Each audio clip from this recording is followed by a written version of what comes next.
총회의 문서들, 웨스트민스터 총회의 문서들 예배 모범 중에 페이지 284페이지 환자 신방에 대하여 적당한 데까지 읽고 하겠습니다. 환자 신방에 대하여 제가 조금 읽고 넘기겠습니다. 환자 신방에 대하여 자기에게 돌보도록 맡겨진 회중을 공적으로 가르칠 것뿐만 아니라 자기의 시간과 능력 그리고 개인적인 안전이 허락하는 한 아주 시기적절한 때에 회중을 비공개적으로 따로 훈계하고 권면하고 책망하고 위로하는 것도 목사의 의무이다. 목사는 회중에게 건강할 때에 죽음을 준비하도록 충고해야 한다. 그리고 그 목적으로 회중은 자기 영혼의 상태를 자기 목사와 종종 의논해야 한다. 더욱이 병중에 있을 때에는 기운과 이해력이 쇠퇴해지기 전에 목사의 조언과 도움을 시기적절하게 요청해야 한다.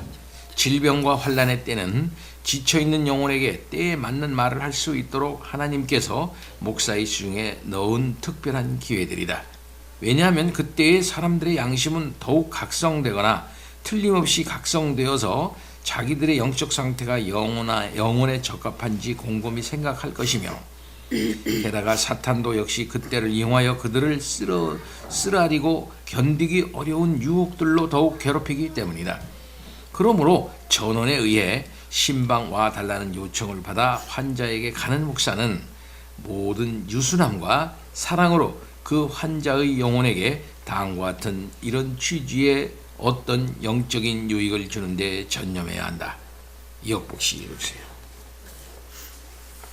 목사는 현재의 질병을 고려하여 질병은 우연히 생기거나 그저 육신의 고장만으로 생기지 않고 질병으로 고통을 받고 있는 모든 개개의 사람을 도우시는 하나님의 선한 손에서 나는 지혜롭게 잘 조절된 지시로 생긴다는 것을, 그리고 질병이 그 사람에게 내려진 것이 죄에 대한 진노 때문이든지 즉 그 사람을 징계하고 교정하기 위함이든지 그 사람의 미덕을 시험하고 연단하기 위함이든지 그 밖의 특별하고 탁월한 목적 때문이든지 그 사람이 하나님의 징벌을 경멸하지도 않고 하나님의 징계를 실정내지도 않으며 질병이라는 하나님의 징벌을 거룩하게 사용하려고 진정으로 애쓴다면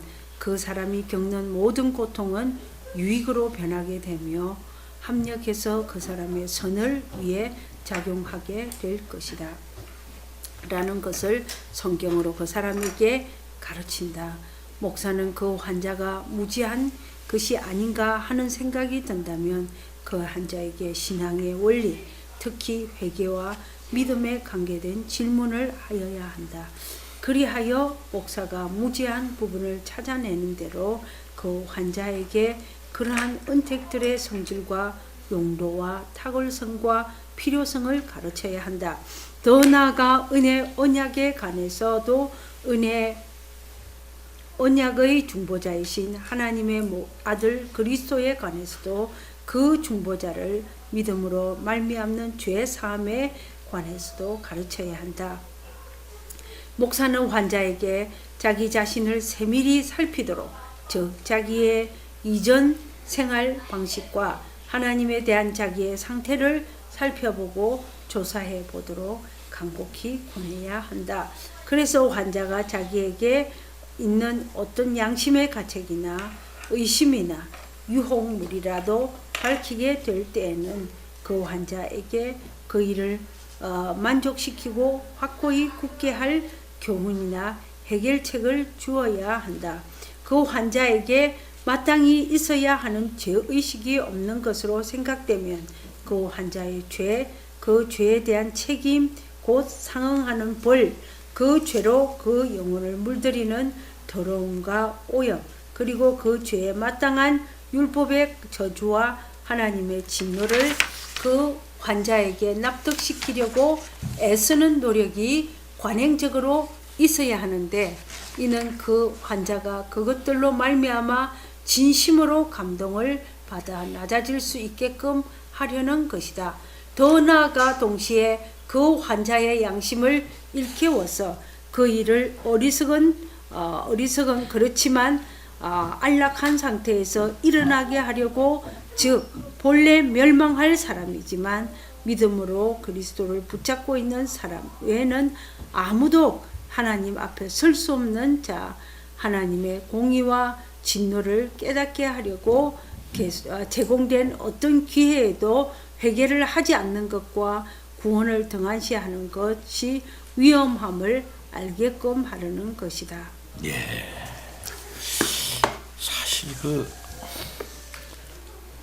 목사가 아픈 사람이나 어려운 사람한테 가서 당신은 이 죄 때문에 이런 게 아니겠냐고 이렇게 말하기가 참 어려워요. 세상 위로하고 격려하고 이렇게 하는데 참 그 사람이 지은 죄가 이런 게 그게 또 그렇다 하는 것이 또 확인되는 것도 아니고 참 그 쉽지가 않다 이 말이죠. 근데 여기서 분명히 또 그런 걸 또 얘기할 만하면 얘기해야 된다고 얘기하고 있는 걸 볼 수 있습니다. 특별히 이제 또 어떤 경우에는 죽음을 앞두고 있는 사람들에게 기도를 하는 경우에 참 죽음을 준비하십시오. 하나님이 부르실 때가 된 것 같습니다. 그러니 이제 기도의 내용을 살려달라고 기도하지 마시고 잘 죽을 수 있도록 천국에 잘 이룰 수 있도록 기도하시기 바랍니다. 이렇게 말하기도 어렵다고요. 실장은요. 예. 그러다 보니까 오늘 덮어주기만. 그 우리 후배 중에 원주희 목사라고 샘물 호스피스 하는 사람이 있는데 그 사람이 이제 그런다네요. 평신도들은 위로를 하면은 이제 이제 가실 준비가 된 것 같습니다. 왜냐면 거기 온 사람들은 다 사실상 60일 안에 다 돌아간대요. 60일 이상을 넘긴 사람이 없대 이제까지. 60일 안에 이제 다 돌아간대. 50일. 근데 그 중에도 목사님이 많다는 거예요. 근데 자기가 해본 중에 목사들이 가장 죽음을 두려워한대. 이제까지 볼 때. 네, 그게 아이러니라면서. 그러면서 그런데 와서 특강을 하면 아니 목사들이 왜 이상합니다. 목사님들이 왜 죽음을 두려워하는지 모르겠다고. 그러면서 그런데 자기는 목사님 이제 돌아가실 때가 있으니까 이제 돌아가시게 됩니다. 이제 그런 경우가 많으니까 돌아가시게 될 겁니다. 죽음을 받아들이세요. 이제 곧 돌아가십니다. 죽음을 기쁘게 죽음을 받아들이시고 그렇게 하십시오.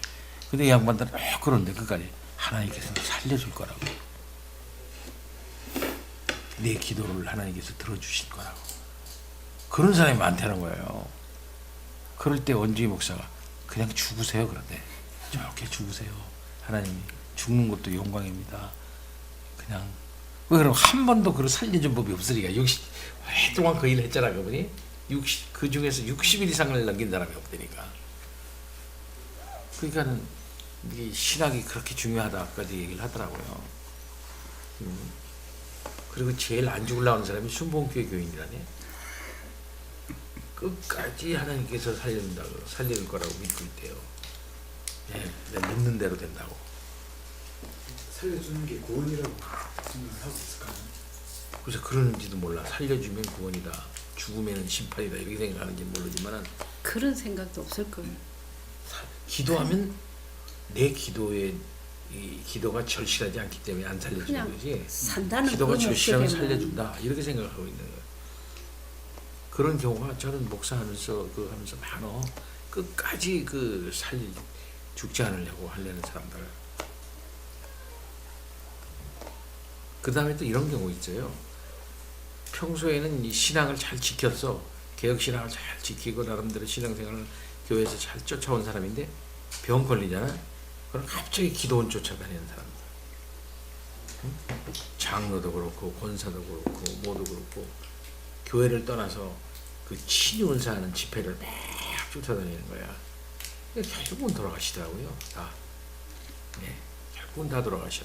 근데 그 쫓아다니면서 금식도 하고 뭐 헌금도 내고 이래저래 하면서 돈도 많이 쓰고 그렇게 고생도 많이 하시다가 결국은 안 되고 돌아가시더라고요. 그럼 참 평생 동안 바른 신앙을 믿고 의지하며 나가려고 그렇게 했던 사람인데 갑자기 확 변하더라고요. 그건 참 죽음이 그만큼 우리들을 두렵게 하고 무서운 건 사실이지만 잘 죽음을 맞을 수 있도록 하는 것도 담대하게 해달라고 하는 것도 기도해야 되겠어요. 예. 죽을 때 가면 죽어야 되는데 근데 그런 말일 때 너무 야속하게 들린단 말이야. 또 어떤 때 한번 갔는데 어떤 장애 어머니 목사님 우리 어머니 언제 하나님이 부르실 것 같습니까? 그렇게 또 묻는 사람이 있어요. 근데 이제 내가 기도하고 왔어. 하나님께서 원하실 때 불러주시고 이렇게 그 다음 날인가 돌아가셨어. 그러니까 소문나기를 목사님 신령하다.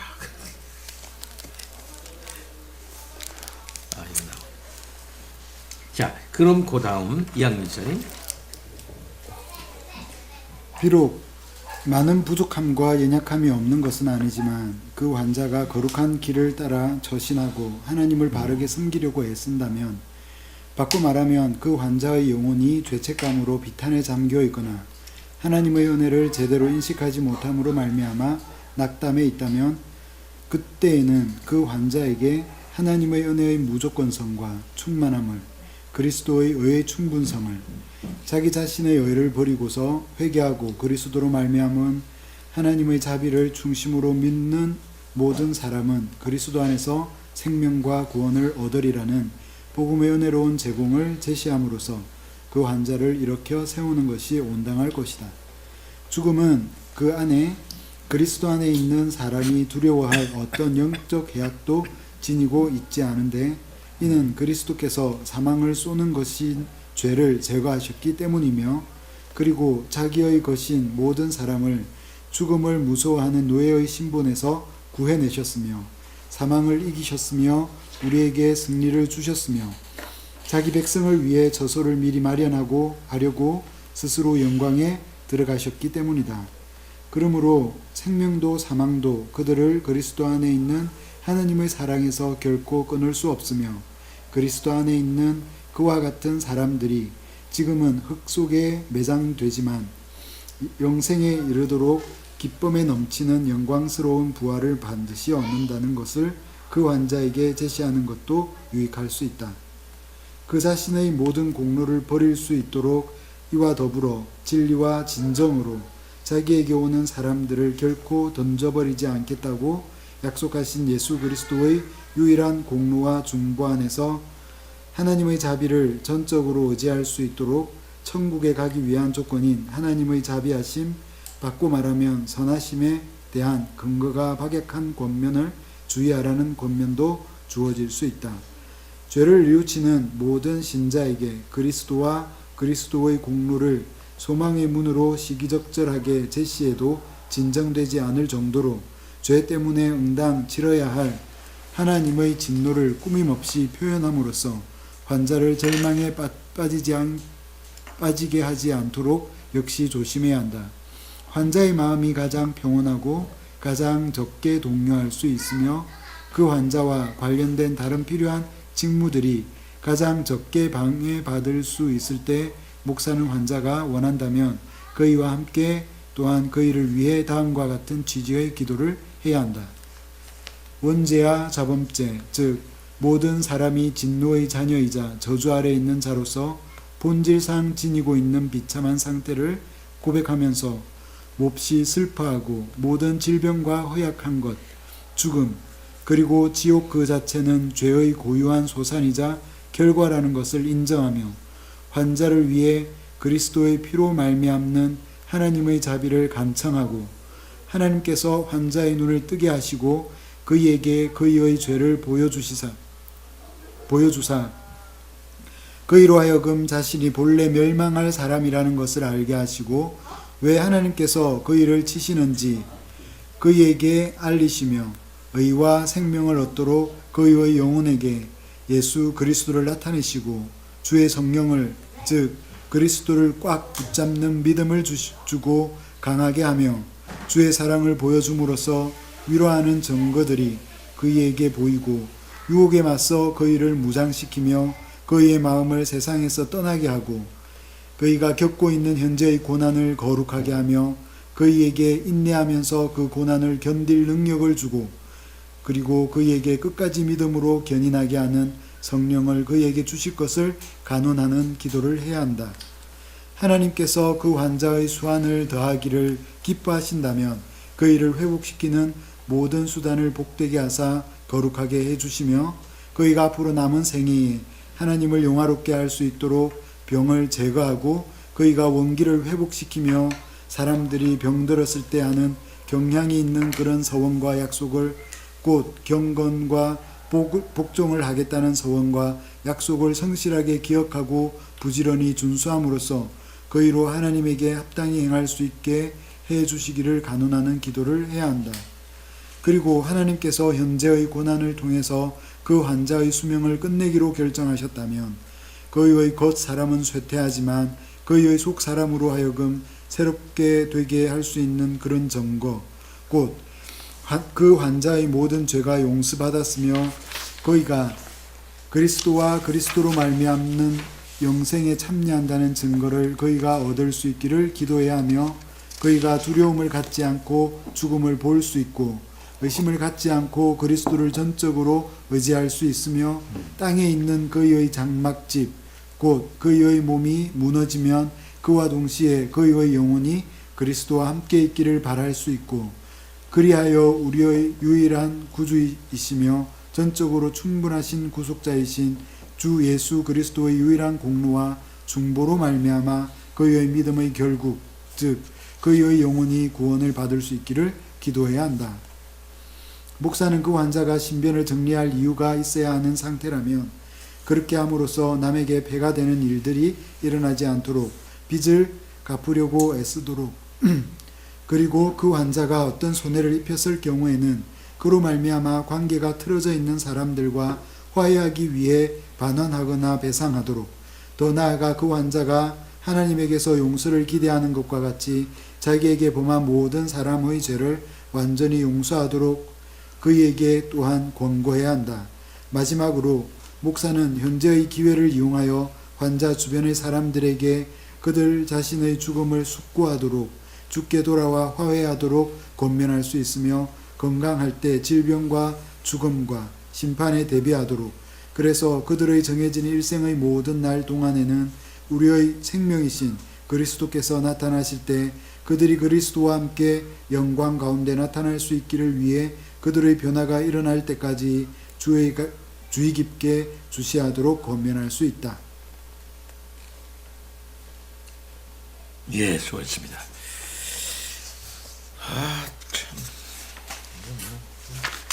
그다음에 조금 죽은 자의 매장에 대하여 오건 집사님.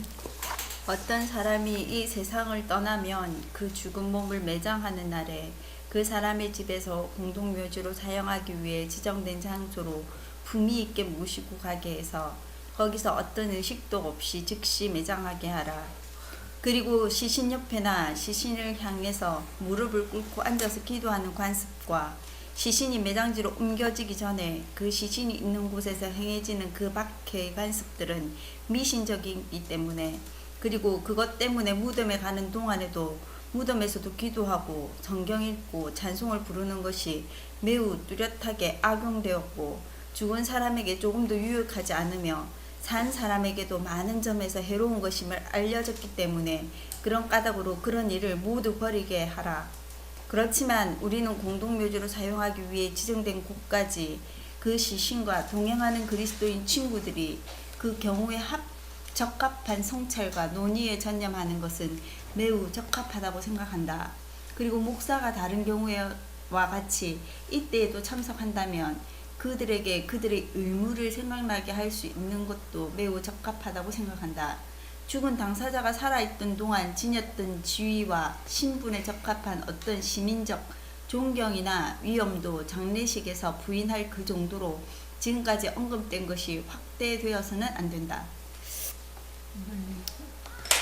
맞죠. 여기 보면 거기서 어떤 의식도 없이 즉시 매장하게 하라 이렇게 했고 쭉 보면은 이 무덤에서 기도하고 성경을 읽고 찬송 부르는 것이 매우 뚜렷하게 악용되었고 그렇거든요. 미신적이었기 때문에. 그렇다면 요걸대로 하면은 하관 예배는 안 하는 게 좋다 이 말씀 같죠? 그렇죠. 하관 예배. 근데 이거는 이거는 이거 어떻게 생각돼요? 카톨릭의 관점에서 그 죽은 영혼이 연옥에 빠지는 거에 대해서 계속 가면서 노래하고 찬양하고 기도하면서 그 영혼에 도움 주시길 기도하는 그런 전통에 대한 거기에 대한 거부로 이게 쓰여진 거 아닌가 싶어요. 이번에 이제 가족 사진 찍는 중에서 목사님이 또 자기가 기독교에서도 이거 영정 사진을 찍을 거라고. 그 이제 그러니까 길이가 뭔 말하세요? 영정 사진 안 놔줄 건데요. 즉시 바로. 그러니까 여기서는 그 원칙대로 하면 이렇게 하는데 이 뒤에 있는 내용에 보면 친구들과 그 주변의 사람들한테 어떤 교훈이 되는 그 얘기는 가능하다라고 되어 있지 자유가 않습니까? 논의를 그러니까 전념했습니다. 우리가 이제 그 올바른 신앙적인 관점에서 발인 예배라든지 입관 예배를 그런 것에 대한 그 교훈으로서 사용되는 예배는 괜찮지 않느냐 이런 생각이 목사가 다른 경우와 같이 이때에도 예배는 참석한다면 그들에게 그들의 의미를 생각나게 할 수 있는 것도 좋다. 그러니까 아니라 예배라고 하지 말고 그냥 뭐 하관, 그냥 하관식, 하관식 이런 식으로 하는 게 낫지. 예배가 예배, 하관, 보통 보면 하관 예배, 입관 예배 뭐 그러거든요. 그러니까 그렇게 하지 말고 그냥 하관식, 입관식 뭐 이런 식으로 딱 한 번 하면은 뭐죠 우리가요. 난 천국 환송 예배 그런 말 하더라고. 난 어떻게 생각해요, 여러분? 목사님 그때까지 그래요. 난 그거는 별로더래. 우리하고 아예 동떨어진 건데 벌써 갔는데 무슨 뭐 우리가 지금 그냥- 하고 있는 장례식에 대해서 이 지금 안 된다고 얘기를 생각을 해야 되는 이 시간 있잖아요. 너무 그 꺼내서 이야기할 필요가 없고. 아니 그래서 보통 보면은 하면은 이거를 이 봐봐. 찍을 거라 그러니까 길이가 아니 목사가 하면은 영정 사진 안 줄 건데 뭐 하려 찍으려고 그러냐. 입관 예배 보통 임종 예배 하잖아. 가면은 그다음에 입관 예배 한다고요. 그다음에 위로 예배 한다고 보통. 그다음에는 끝난 다음에 연결 예배 하잖아. 발인 예배라는 거. 발인 예배하고 그다음에 입관 예배하고 하관 예배하고요. 근데 하관하고 난 다음에 돌아와서 하루 지나가지고 3일에는 삼오제한테 뭐 성묘 예배라 그래 또 가는데 목사는 잘 안 가 여기에. 근데 하관 예배까지는 하거든요. 하관만 하고 싹 오거든요. 그러니까 예배라는 말을 저 빼면 어떨까 나는 모르겠어. 하관식. 예배라는 그 자체 용어를 빼고 중요한 게 아니고 그 자체를 하지 말라는 거예요. 아예 여기서는 하지 네, 말라는 하지 거예요. 말라는 것 같은데요. 지금까지 그런 예식 자체를- 1일장, 2장, 3일장도 다 유교에서 비롯된 거고 그렇지. 그다음 빈소를 차리고 그 앞에 가서 여기 근데 그래도 이제 하는 것도 목사가 다- 다른 그러면 목사가 다른 경우와 같이 이때에도 이때 그랬잖아. 이때라는 거 이때 그 어느 때를 말해. 그러니까 참석한다면 그들에게 그들의 의무를 생각나게 할 수 있는 것도 매우 적합하다 이렇게 했는데 그러면 이 목사가 나서서 뭐 할 할 일이 말을 아무것도 할 말 어느 기회에 나서서 이 말을 그 하겠어. 지금 뭐라고 얘기를 앞에 보면 공동묘지로 사용외에 지정교까지 갈 때 그 시신과 동행할 때에 목사님이 같이 갈 경우에는 그러니까 그 사람의 어떤 그것들에 얼마나 신앙을 그거 했든지 간에 아야 그냥 뭐 대해서 아무것도 하지 말라. 예, 그것들을 그냥 생각하게 할 수 있는 하관만 바로 하고 하관에서 바로 하고 아무것도 하지 말고 그냥 뭐 이렇게 장치로 손님 갈- 저기 가는 여기 동안에만 그거 얘기를 지금 매장에 대해서 이렇게 적혀 있는 건데 장례 그 절차에 대해서는 개혁주의에서 정확하게 뭐 이러고 저런 거는 없어. 그 대신 저거는 있지. 총에서 나온 그 예식서라는 게 있어요. 예식서에 보면 그런 게 다 나와. 한국에 건너와서 한국 건너와서 유교적인 거하고 해가지고 합치다 보니까 유교는 뭐 자기마다 다 예식이잖아요. 그것을 기독교적으로 대치해야 되는데 대치할 만한 게 뭔가 할 때 그런 것들이 나온 거예요. 제사 대신 추도 예배 그것도 X.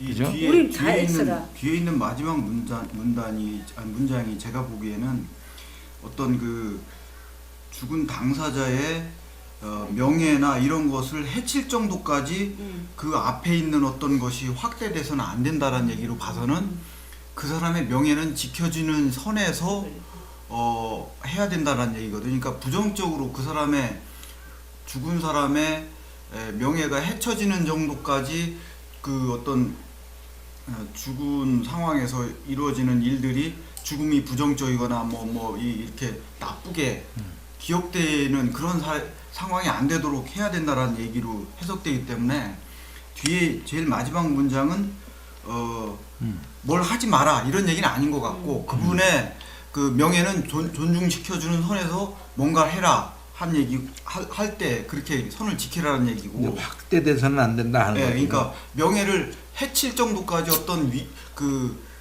너무 어떤 그 좀 안 좋은 방향의 그 어떤 분위기를 만들어서는 안 된다 이런 뜻인 것 같고요. 마지막은 그 다음에 그 앞에는 그 가족들이나 친구들한테 어떤 적합한 이야기를 아니면 성찰이나 논의를 할 수 있다 이렇게 돼 있고 그 앞에는 이제 예식을 하지 말라 이렇게 돼 있는 게 그거는 그 야곱 아니 저 요셉이 야곱 장례식을 안 치른 건 아니잖아요. 50일, 예. 50일 이렇게 이제 미라로 만드는. 그러니까 제 작업하고. 생각은 어떤 생각이냐면 카톨릭에서 그동안 로마 카톨릭에서 행하던 죽은 자에 대한 그 연옥에서 구원을 그 계속 도모하는 기도와 어떤 절차 이런 것이 너무 이때 당시까지 만연해 있으니까 그걸 차단해야 되는 관점에서 이게 하지 마라 이렇게 쓴 거 아닌가? 그 지금 이제 우리가 아무것도 모르고 그러니까 우리는 그냥 교회에서 그냥 그 장례하는 보통 그게 보면 다 우리 합당한 건 줄 알았는데 사람만 모이면 무슨 몸만 있으면 예배라는 걸 붙이잖아요. 그거는 좀 지양돼야 한다는 점에서 볼 때는 요것도 내가 보기에는 하관 예배를 하지를 말고 하관 그죠 하관식 하관식도 그냥 아니고 하관합니다. 사용으로 보통 근데- 하관을 할 때는 보통 그 사람 그 예배를 드리고 찬송을 그 절차가 있잖아요. 그 형식이. 그럼 뭐 하관식으로 할 때는 그러면 여기서는 지금 찬송도 부르지 말고 성경도 읽지 말고 기도도 하지 말라고 돼 있는데 그럼 어떤 형식의 그 그러니까 하관식을 해야 되는 건가요? 결혼 예배가 아니고 결혼식이면은 네. 그럼 뭐 어떻게 하느냐? 네. 우리는 이제 사실 목사님들이 하는 대로 따라왔기 때문에 죄가 없는데 지금까지 해오신 목사님께서 이거를 어떻게 고쳐야 되고 어떻게 아니 책일이는 진짜 1장 2장 그런 것도 없고 영정사진도 필요 없고 재단도 필요 없고 돌아가시면 바로 장례합니다. 그러니까 그렇게 이제 여기 있는 내용이 100% 옳은 방향이라 그러면 하관식도 하지 말아야 되는 게 어떤 의식도 없이 하라고 했기 때문에 그게 의식 없이 예. 이제 어떤 가서 의식도 없이 즉시 매장하라 그랬단 이제 말이야. 분명히 이제 슬프니까 옷은 다 그렇게 입고 우는 것도 울 것이고 그 다음에 슬픔을 그러니까 위로하는 사람들도 올 것이고. 그러면 우리나라 말로 발인식은 해야 될 거 아니야. 발인식도 하지 말란 얘기인데요. 어떤 의식도 없이 즉시 매장. 발인식도 발인식도 형식을 뭔가가 하지 장례 말라. 절차에 의해서 그러니까 이게 발인식을 저는 하는 이게 성경적으로 옳으냐 저는 그- 이제 그때 당시 전통이냐 성경적으로 옳은 거냐 저는 그게 궁금한 거죠. 이제 계획주의의 장례식은 성경적이지 않는 것을 다 떼내버리고 나니까 이런 거죠, 그죠? 떼내버리고 나서 이제 바로. 또 그럴 수 있냐 해가지고 만든 게 입관 예배고 발인 예배고 뭐 그냥 발인을 그 사람들 유교 발인이란 말이 유교 말이거든요. 그냥 발인을 하려면 발인 예배를 해야 되거든. 발인을 하니까 나가는 거니까 발인식을 그 사람들도 하거든요. 식 예배 다 빼고 예. 발인합니다. 하관합니다. 그래도 되잖아요. 그 하관은 분명히 밑으로 내려가는 거고 발인은 출발하는 거고 그러니까 연결식, 발인식, 발인식, 연결식. 이게 문화가 참 애매해. 발달하다 보니까 자꾸 뭐를 형식을 우리나라 만들어요. 같은 경우 동양에서는 이게 삶과 죽음에 대한 관혼상제 이게 뚜렷하게 해야 이게 쌍놈 소리를 안 듣기 때문에 그래서 그런다고. 그게 있는 사람이 더 많이 애고 가고 예, 예. 더 많이 날수를 지금은 다 국민 의례 근데 뭐 하여튼 돼서 다 얼마 전에 없어졌죠. 돌아가신 전에 얘기 돌아가신 그 고신대학교 원로 교수였던 화란에서 이제 그 박사학위 맡은 그 교수님 말이야. 이름도 또 있어. 이러면 그 목사님이 그 오랫동안 이제 그 호주 개혁교회 목사님이셨어요. 돌아와가지고 이제 여기서 그걸 가르쳤는데 그분 돌아가셨을 때 유언으로 했단 말이야. 아무것도 하지 말라. 그래가지고서 영정사진도 안 올려놓고 심지어 와가지고 저거도 안 받았어. 부주도 안 받고 부주도 받지를 않고 그리고 조금 있다가 그렇다고 손님은 맞이해야 된다 이게. 오는 손님이 차 정도 내주고 오면은 차를 주는 거야. 차 정도 이렇게 내주고 인사하고 가는 거야. 그리고 시간 지나서 바로 그냥 매장을. 그리고 무조건 교회장이 아니라 가족장이야. 교회장도 없이 무조건 다 교인들은 다 가족장이야. 교회장이라는 게 없어. 그런 거야. 가족이라는 게 가족이 장례를 가족이 중심으로 이제 지낸다. 준비하는 거지. 그다음에 돌아가신 우리 아버지, 우리 어머니, 우리 여기가 그 가족이 하는 거지. 교회가 외국 영화를 보면은 그죠?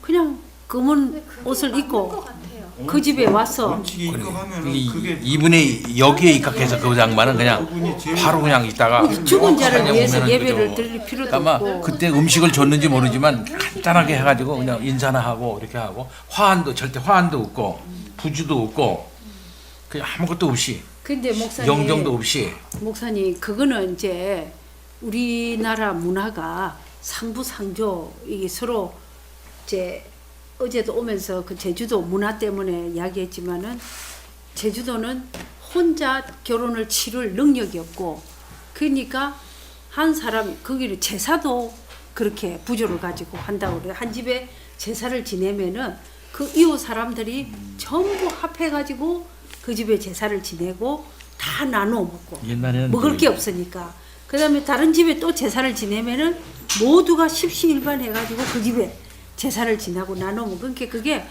어떤 근데 그때 그 안 오면은 지역의 문화나 생존에 대한 어떤 지금도 방법이었다고 그렇대. 보면 지금도 결혼식 하면 우리가 보통 보면 5만 원, 10만 원, 어떨 때는 30만 원 뭐 이런 식으로 돈 많은 사람은 뭐 돈도 더 내고 그러잖아요.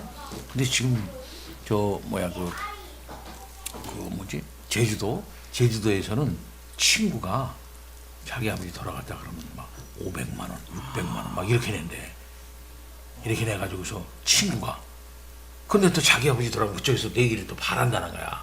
아니 이렇게. 그 그렇게 액수가 안 문제가 돼. 아니고 아니 돈을 많이 낸대. 그 마을에 누가 낸다고 돌아가시면은 응. 그냥 그 마을 전체가 다 협력을 하는 거지. 그래가지고서 그 그러고는- 동네 유지가 하나 돌아가시면은 동네가 마비될 정도로 손님이 많이 온대.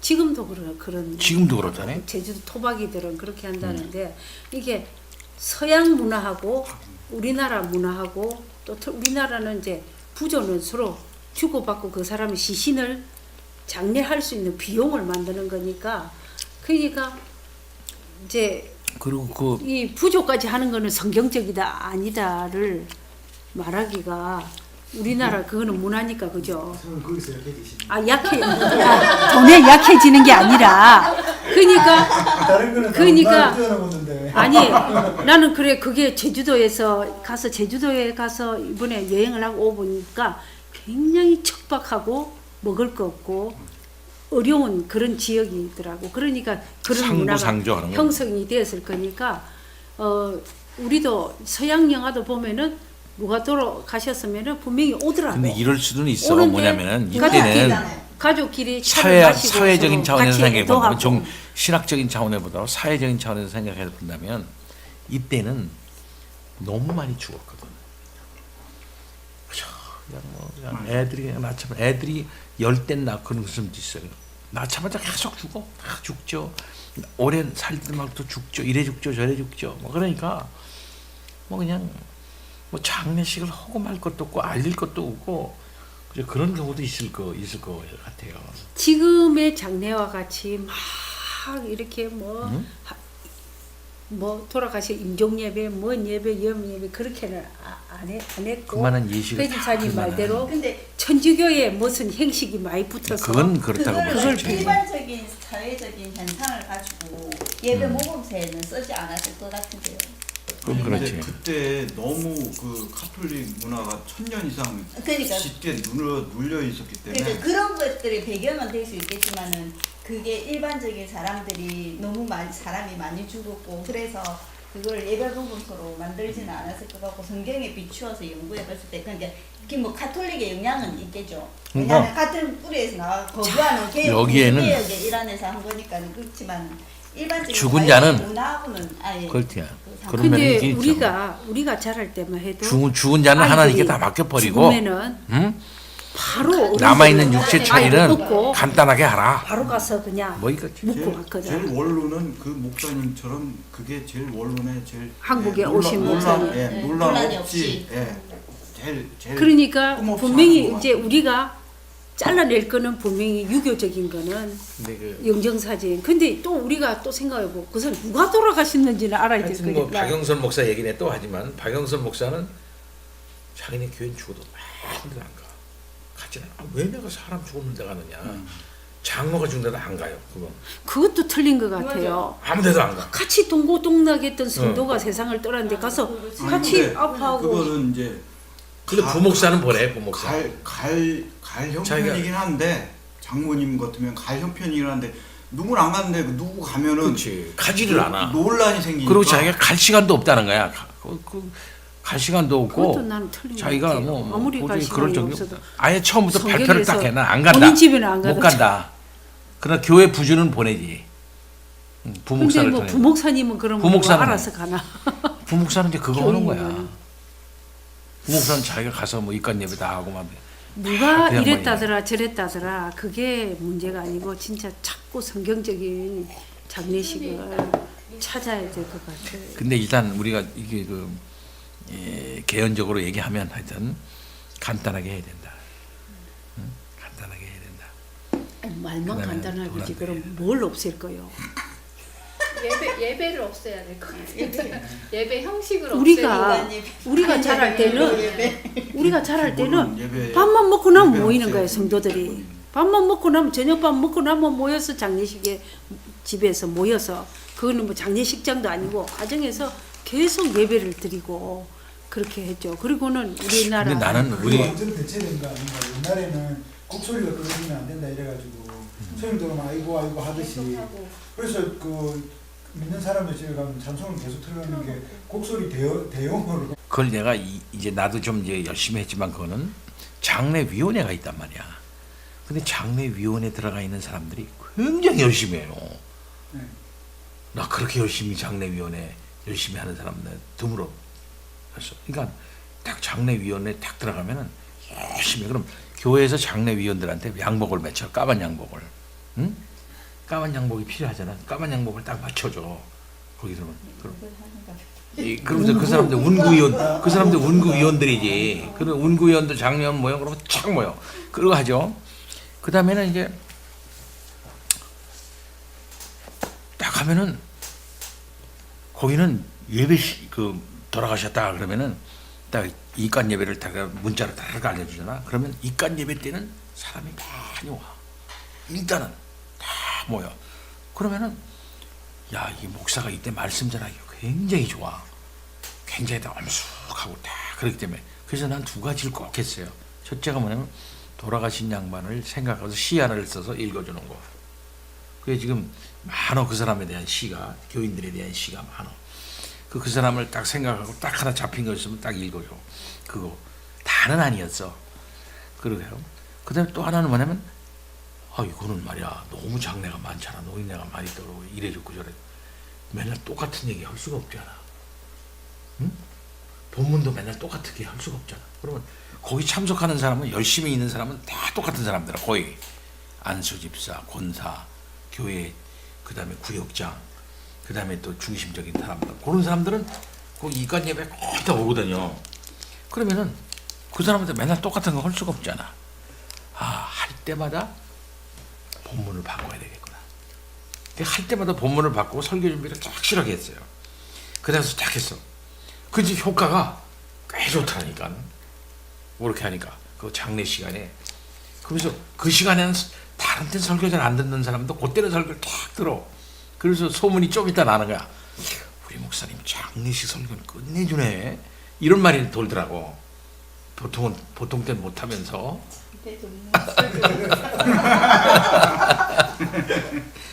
하여튼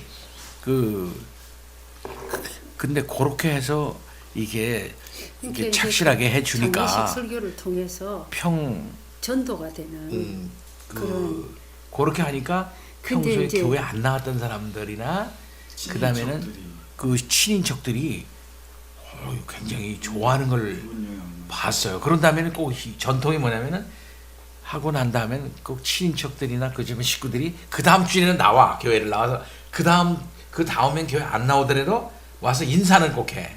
인사는 꼭 한번에서 까만 옷 입고 나서 감사합니다 하고 인사는 꼭 하고 헌금하고 가. 그 다음은 안 나오죠. 그러고서 또 뭐 하냐면 그 주일날 꼭 떡을 해요. 꼭 떡을 해. 떡을 해서 교인들 전부 다 돌려.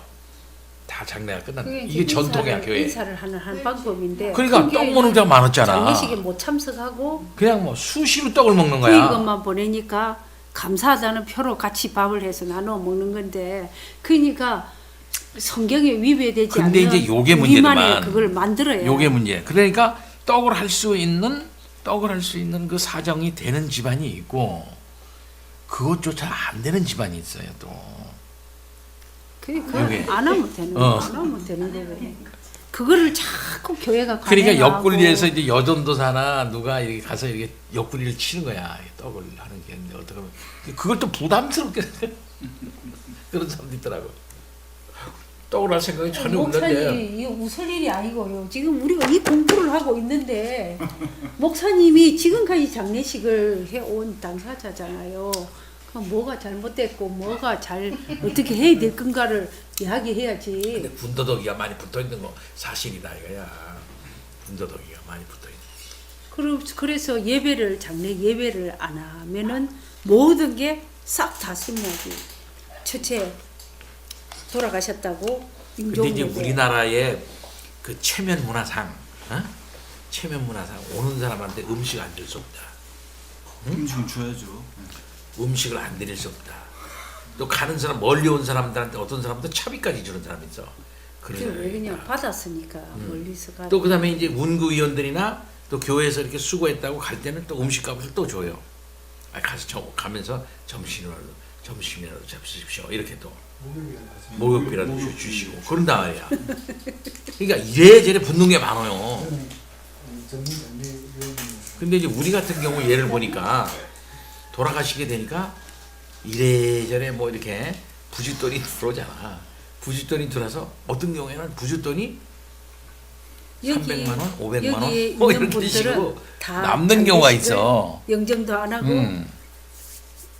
이것도 아무런 그것도 하지 않고 가장 나를 기억하고 하는 사람만이 와서 같이 위로하고 슬프다 하고 그 다음에 언제 묻으러 갈 거냐 그거 알아가지고 같이 운구해서 가지고 묻고. 근데 어느 정도 지금 우리 기독교 예식이 한국 기독교 예식이 정착되어져 있습니다. 그렇게 참 뭐 이렇게 뭘까 이렇게 저기 하지가 않고 어느 정도 간소한 차원에서 그나마 이게 정착되어 있는 거예요. 이거 지금 목사님이 장례를 이렇게 이제 주례하는 그 예식이 완전히 우리 예배 모범에 장례 우리 총회에서 나온 총에 나오는 헌법대로 하는 거야. 서에서 나오는 예식대로 대로 예식서에 딱 그렇게 나와 있어. 이렇게 해라. 그렇게 그 이상은 안 하는 거지. 임종 예배 임종 예배, 그다음에 입관 예배, 위로 예배. 위로 예배는 교회가 의논해. 하니까. 할 거냐 말 거냐 안 해도 되고 위로 예배는 할 거냐 말 거냐 하고 임종 예배도 안 해도 돼 어떨 때는. 돌아가신 당사자 가족들. 그거에 따라서 그렇죠. 한 번으로 끝나는 한 번을 읽고 두 번 읽고 그러는 것도 있고 그래. 그러니까 거기에서 이제 삐지는 것들이 나오거든. 누구는 자주하고 누구는 자주하고. 입관하니까 입관 예배, 발인하니까 발인 예배, 그다음에 하관하니까 하관 예배. 네, 이 세 가지는 정확 아직 완전히 들어가지만은 그 외에는 뭐 해도 되고 안 해도 되고. 그러나 이 세 가지를 꼭 하게 돼 있단 말이에요.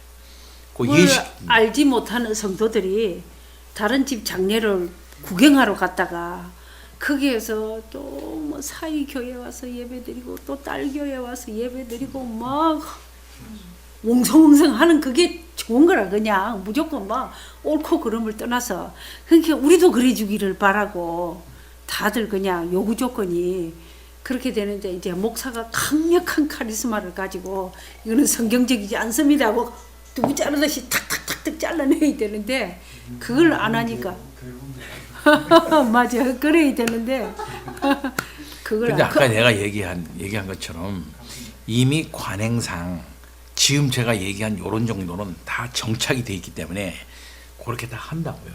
근데 그 지금서 여기서 잘라낼 건 뭐 있겠느냐 할 때 잘라낼 인정. 거는 하간 예배. 하간 예배? 그러면 목사님 개혁주의를 할 필요가 없죠. 뭐 이런 거 관례상 있는 거를 다 발로 치면은 바른 게 무엇인지 성경에 관례 그게 성경에서 가르치는 게 우리가 개혁주의를 따른다고 하는 게 종회에서 말하는 관례상을 다 지켜서 하려면 이거를 예배 모범대로 공부를 할 필요가 없지 않나요? 이거는 그냥 이런 게 있더라 우리 이런 공부하는 게 아니고 우리가 계획주의를 따르기 위해서는 그럼 우리가 그동안에 뭘 잘못해왔고 앞으로 뭐를 해야 되는가를 우리가 행동으로 결정해 나가야 되지 아니 않습니까? 근데 그거는 교회의 관행이라는 것도 이 100년 동안의 관행이 있는데 교인들이 또 원하는 것도 있고 그러니까 또 목사가 자기가 해온 것도 있고 그렇기 때문에 쉽게 적용하기가 그거 하다 이거죠. 이거 분명히 이거 분명히 성경적인 찬송은 그만 바꾸면 돼. 정렬이 그러니까 이게 조금 그런 면이 있어요. 목사님 화장 어떤 그거는 매장 화장을 하는 거는 옳지 않다라고 얘기하는 데도 있던데요. 나는 그렇게 생각합니다. 나는 화장이나 매장이나 상관없다. 흙으로 돌아가는 거는 어떤 결국은 방법으로 산화시키는 돌아가든지 거거든. 흔적을 남길까 말 것이냐 그게 문제지. 살아있는 화장해서 사람이 흔적을 안 겁이 남길 수 나서 있고 화장해서 안 흔적을 할란다, 남길 수가 있고 이러는 어? 거지. 그렇거든요. 가서 그 물 고래에 들어가서 아이고. 마찬가지야. 근데 죽으면은 그 뭐 뜨거운지 뭔지도 모르는데 일단 살아 있는 사람이 안 하고 싶어 하지. 우리도 뭐 우리 어머니도 막 그 자기 하여튼간에 요거는 총회적 공고 사항도 있고 또 이게 이기 때문에 그 목사의 소신과 함께 교인과 합의해서 해야 할 일이다. 그분은 이제 화란에서 완전히 계획주의로 공부를 하고 오고 그 속에 있었던 분이니까 이제 한국 허순길 목사다. 허순길 목사. 허순길 목사님이 충격은 주긴 줬어요. 일체 뭐 하지 말라 그래가지고 아무것도 안 했단 말이야. 이게 근데 목사님은 발인식은 했나 모르겠네. 목사님은 어떻게 하고 싶어? 나? 목사님 아까 나는 다른- 관례에 따라서 종의 관례에 목사님은 모든 목사님들 다 초청하고 싶고 총이나 말아 그 사람들 근데 오는 거지. 어떻게요? 책일 전도사님이 내가 하는 거야? 내가 하는 게 아니라 그 나를 주도하는 어떤 목사가 하든지 우리 아니, 아들이 하든지 뭐 영정 사진 필요 없는데 왜 찍을 거냐? 나는 갑자기 이 나이에 영정 사진 찍겠다고 그러니 갑자기 깜짝 놀랐어. 근데 길이는 더 한 줄 더 나왔어. 엄마 아빠 필요 없는데 왜? 필요 없는데 뭐하러 찍을 근데 거냐? 영정 사진을 조금이라도 나이 한 살이라도 더 안 먹었을 때 찍어버려. 찍더라도 모양이 좋으려고. 아니 그게 아니고 안 믿는 사람들이 영정 사진. 오래 산다고 뭐 장수 사진이라는 게 그렇게 하긴 그 하죠. 말을 듣는 것 자체가 그게 동의하는 거예요. 그러니까 그런 것도 이 사람들 어쩌지 마지막에. 그 이만한 얼굴 사진 하나 찍어놓는 게 뭐가 문제가 있어? 그거 아니라도 돌아가시고 난 다음에 사진 한개 찍는다고 이렇게 하셨어요. 그러면 됐어요. 내가 증명사진 하나 찍어줄게 이렇게 그러니까 벌써 안 믿는 사람들이 떠드는 소리에 같이 동료를 해가지고 그걸 찍겠다는 거지. 찍어놓으면 오래 산다고. 근데 목사님 그런 의도는 없으시죠? 그거는 아니지. 네요. 그래서 너 개인 사진 하나 찍고 싶다는데 그거 나는 이 양반이 끝까지 반대하더라고 안 된다고. 아니 영정사진 그래서 그거 내가- 아니라도 돌아가시면 얼마든지 이렇게 사진이 많이 찍지 마라 이거야 나는. 아니 뭐 집에서 앨범에서 한 개 사진 제대로 된 그 다 사진 하나. 사진인데 뭐. 아니 근데 그게 좀 보기 싫긴 하더라고요. 이렇게 장례식장 가면 급하게 이렇게 예, 만든 사진 있어. 저희 아버지도 갑자기 돌아가셔가지고 글쎄. 없어가지고 아버지 같은 경우에는 주민등록증에 있는 사진 그 이상해 그러면. 그렇게 안 찍었으니까 그런데 이런 사람은 이런 분들은 사진이 많이 있으니까 뭐 얼마든지 아이 그래도 찾아서. 제대로 다 이게 잡은 거하고 달라요. 배경은 그냥 컬러풀하게 나와 있는. 그래서 그런 이제는 나는 성격이 아니면 아닌 걸 딱 잘라내고 옳은 거를 따르라 하면 그걸 따르려고 하는 그런 성향이다 보니까 그 뜻밖의 그 자리에서 영정사진 필요 없습니다. 그리고 1일, 2일, 3일장 필요 없습니다. 돌아가시면 그러면 이제 우리가 결단해야 될 것들이 너무 많아. 근데 그죠? 1일, 2일, 3일은 필요할 것 같은데요. 왜냐면 그것도 유교에서 나온 거예요. 아니 그걸 떠나서 외국에 있는 친척들이라든지 그다음에 저 멀리 있는 사람들. 그래서 우리가 여기서 그걸 정리를 해보자고. 성경에 위배되지 않는. 잠깐 나와. 이렇게 성경에 기절했다가 그런 거안 3일 나와요. 만에 살아날 수가 있습니다. 3일. 그래서 3일은 필요합니다. 그러면은 친척들을 위해서 전문으로. 그럼. 요즘에는 진짜 3일도 무시하고 가족 형편에 따라서 당일날 갔다가 바로 이제 뭐 연고자도 없고 이런 분들은 왜 그냥 저는 좀 장례식장비가 많이 병원이라든지 나가니까. 좀 오래 계셨던 분들이 미리 이제 오래를 못 넘길 것 같다 그러면 미리 인사를 하잖아요. 이렇게 다음에 또 못 찾아올 수도 있습니다 하면서 인사를 했던 그런 분들은 병원에 오래 있었던 분들은 장례를 그냥 빨리 치르더라고요. 아니 그런데 조명삼일 갑자기 이렇게 돌아가신 분들 글쎄요. 인사도 못 하고 갔다 이래가지고 얼굴을 한번 봐야지 이러면서 시신을 보는 아니 그래 친척 얼굴이라도 한번 아니 봐야지. 요즘에 너무 좀 뭐랄까 매정해진 것도 사실이고 옛날하고 그러니까 우리나라는 홀례 경사에는 참석하지 못한다 할지라도 장사 약간 그런 게는 꼭 인사를 해야 한다 하는 그런 게 있단 말이에요. 성경에도 자문에 나와 있는. 그렇죠? 네. 네. 그래도 우리 친구 언니가 아버지가 돌아가셨을 돌아가셨다면 때에 친구 아들이 결혼할 때는 결혼도 못 안 간다 하고 할지라도 그래서. 친구 아버지가 돌아갔다 그러면은 어떻게든지 가서 그 인사를 한다 이 말이죠. 근데 이제 우리나라 장례 문화가 술 문화라 또 그죠. 그저 그냥 뭐 안 믿는 사람들끼리 뭐 이제 그래. 차를 많이 가져오니까 그렇게까지 안 하고. 이제는 그것조차도 이제 사람들이 사실은 이제 안 하는 그 정도로 매정해지고 요즘은 그러다 옛날보다 보니까 장례 문화가 자동으로 이제 간소화된 건 돌아가시면 사실이기 바로 갖다 때문에 묻는 일이 장례, 발생할 것 같아. 회관인가 뭐야 그걸 뭐라고 장례식장. 그래요? 장례식장이 있어가지고 그걸로 가기만 하면 되는 거야. 응? 가서 뭐 인사만 하면 되니까 간편해졌어요 그거는. 그런데 이제 자꾸 이제 3일장 뭐 4일장까지 안 하는 거는 어느 정도 가정이 어려운 사람들은 그만 참 있어봐야 올 손님도 없고 근데 비용만 많이 나가니까 그냥 빨리 하루 이틀 막 이렇게까지 이제 가는 때까지 나중에는 이제 올 사람도 없고 막 해줄 사람도 없고 해서 막 그냥 더 빨리 할 수도 있을 것 같고 그래 요즘에 자 하는 이제 거 넘어갑시다. 결론을 내고 넘어가야지 결론. 12번 공적인 엄숙한 금식에 대하여 원집사님 좀 더 읽어주세요. 어떤 지극히 주목할 만한 하나님의 심판에 따른 재앙들이 사람들에게 가해지거나 언뜻 보기에 금방이라도 닥칠 듯하거나 하나님을 화나게 하는 어떤 엄청난 죄악 때문에 아무래도 당연한 것 같다면 또한 어떤 특별한 복을 얻기 위해 간청해야만 한다면 하루 종일 계속되어야 하는 공적인 엄숙한 금식은 하나님께서 그 국민이나 민족에게서 기대하시는 의무이다. 종교적인 금식은 금식하는 동안에 모든 음식을 끊을 뿐만 아니라 육체적으로 연약하여서 음식을 마칠 때까지 분명히 견딜 수 없다면 그러한 경우에는 금방이라도 실신할 것 같을 때에 체력을 유지할 어느 정도의 음식물을 그렇지만 조금만 섭취할 수 있다. 모든 세상적인 일, 이야기와 생각도 금하고 모든 육체적인 즐거움, 비록 다른 때에는 합법적이지만 화려한 옷, 장신구, 기타 등등도 또한 끊는 전적인 금욕을 요구한다. 더구나 화려한 머리 장식, 외설적인 복장과 몸짓, 그 밖에 남녀의 헛된 과시와 같이 그 성질이나 용도에 있어서 수치스럽고 더러운 것은 무엇이든지 끊을 것을 요구하는데 우리는 모든 목사에게 평소에 하는 것과 같이 금식할 때에는 특별히 자신의 목회지에서 그러한 것을 기회가 있는 대로 사람 차별을 하지 않고 부지런히 그리고 열정적으로 책망할 것을 권한다. 금식을 위해 공적으로 모이기 전에 각 가정과 개인은 개별적으로 그런 엄숙한 일에 맞추어서 그들의 마음을 준비하기 위해 그리고 일찍 그 모임에 가 있기 위해 모든 세심한 주의를 해야 한다.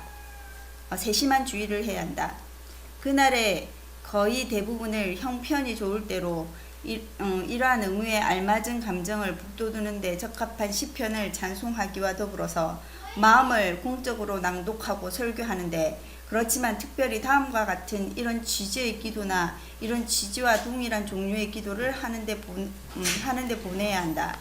하나님을 향해 품은 대단히 경건하고 경외하는 마음으로 우리에게 영향을 좀 더 잘 주기 위해 온 세상의 창조주이시고 보존자이시며 최고 통치자이신 지극히 위엄하신 하나님에게 영광을 돌리는 기도를 한다. 하나님 앞에서 우리의 마음을 더욱더 효과적으로 누그러뜨리고 낮추기 위해 하나님의 다양하고 크신 깊은 자비를 특별히 교회와 국가에 베푸신 그런 자비를 인식하는 기도를 한다. 죄를 커지게 하는 그들의 여러 가지 행위와 더불어 모든 종류의 죄를 겸손하게 고백하며 하나님의 의로운 형벌은 우리의 죄가 받을 만한 형벌보다 훨씬 작다고 함으로써 그 심판이 정당하다고 주장하는 기도를 한다. 그런데도 하나님에게 우리 자신과 교회와 국가를 위해 우리의 왕과 중요한 자리에 있는 모든 사람을 위해 그리고 현재 위급한 상황이 요구함에 따라 평소보다 한층 더 특별히 끈질기게 조르면서 과정에서 말함으로써 우리가 기도해야 할 의무가 있는 모든 그 밖의 사람들을 위해 하나님의 자비와 은혜를 겸손히 진심으로 간청하는 기도를 한다. 그리고 용서와 도움을 받기 위해 곧 임할 것이라고 통절이 느껴지거나 두려워하게 되거나 당연히 받아야 하는 재앙들에서부터 구원을 받기 위해 그리고 우리 자신을 전적으로 영원히 주께 바치는 것과 더불어 우리가 필요로 하고 기대하는 복을 얻기 위해 믿음으로 하나님의 약속들과 선하심을 적용시키는 기도를 한다. 이 모든 간구에서 하나님에게 회중의 입인 목사는 자기 자신도 자기 회중도 그 모든 간구로 많은 감동을 받을 수 있고 심지어는 녹아질 수 있을 만큼이 모든 간구를 진지하고 철저하게 미리 생각한 상태에서 진심으로 토로해야 한다. 특별히 참으로 그날이 그 영혼에게 심한 굴욕과 고통을 주는 날이 될 수 있도록 자기 죄를 비통해 하면서 토로해야 한다. 목사 개개인의 관찰과 경험이 각자가 설교하는 그 회중의 건덕과 개혁에 최대한 도움이 된다고 각자에게 말해주는 하나하나의 항목들을 최대한으로 깊이 생각하면서 그날에 속한 특별한 일을 하도록 청중의 마음을 가장 좋게 만들 수 있고 겸비와 회개를 하도록 그들을 가장 좋게 준비시킬 수 있는 낭독될 성경 구절과 설교 본문을 특별히 선택해야 한다. 공적인 의무들을 마치기 전에 목사는 그들 가운데 잘못된 것은 무엇이든지 더 특별하게는 그들이 더욱 현저하게 범하고 있는 그런 죄를 제거하겠다는 그리고 전에 늘 그랬던 것보다 하나님에게 더 가까이 나아가고 또한 새롭게 순종함으로 하나님을 더 친밀하고 성실하게 따라가겠다는 의도와 결심을 공언하면서 그 자신의 이름과 회중의 이름으로 자기의 마음과 그들의 마음이 주의 것임을 서약해야 한다. 목사는 회중에게 아주 끈덕지게 요구하면서 공고하되 그날의 일은 그날에 속한 공적인 의무들을 행함으로 끝나는 것이 아니라 그들이 공적으로 고백한 모든 경건한 사랑과 결심이 그들의 마음에 영원히 자리 잡을 수 있을 정도로 그리고 그들 자신이 스스로 하나님께서는 그들이 행한 일에서 달콤한 향기를 그리스도 안에서 맡으셨으며 그리고 이에 대한 은혜로운 응답에 따르면 예수 그리스도로 말미암아 죄를 용서하고 심판을 제거하며 재앙을 돌리거나 막고 게다가 자기 백성의 상황과 기도에 알맞은 복을 베푸신 점에서 그들을 향한 진노를 푸셨다는 것을 더욱 두드러지게 알 수 있을 정도로 회중은 개인적으로 그들 자신과 자기 가족에게 그 모든 경건한 사랑과 결심을 강화하는데 그날 하루에 남은 시간을 더욱이 그들의 여생을 활용해야 한다는 것도 공부해야 한다. 당국이 요구한 엄숙하고 일반적인 음식 외에도 우리는 다른 때에도 즉 하나님의 섭리로 특별한 기회가 회중들에게 주어지게 될 때에도 그들은 금식일을 지킬 수 있다고 생각한다.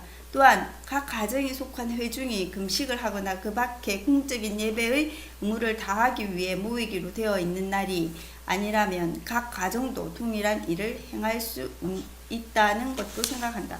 예, 금식일을 교회에서 정해서 목회자가 잘 가르쳐서 이렇게 엄숙한 그 영적인 태도를 가지고 할 수 있다 말하는 거죠. 오늘 여기까지 이거는 예.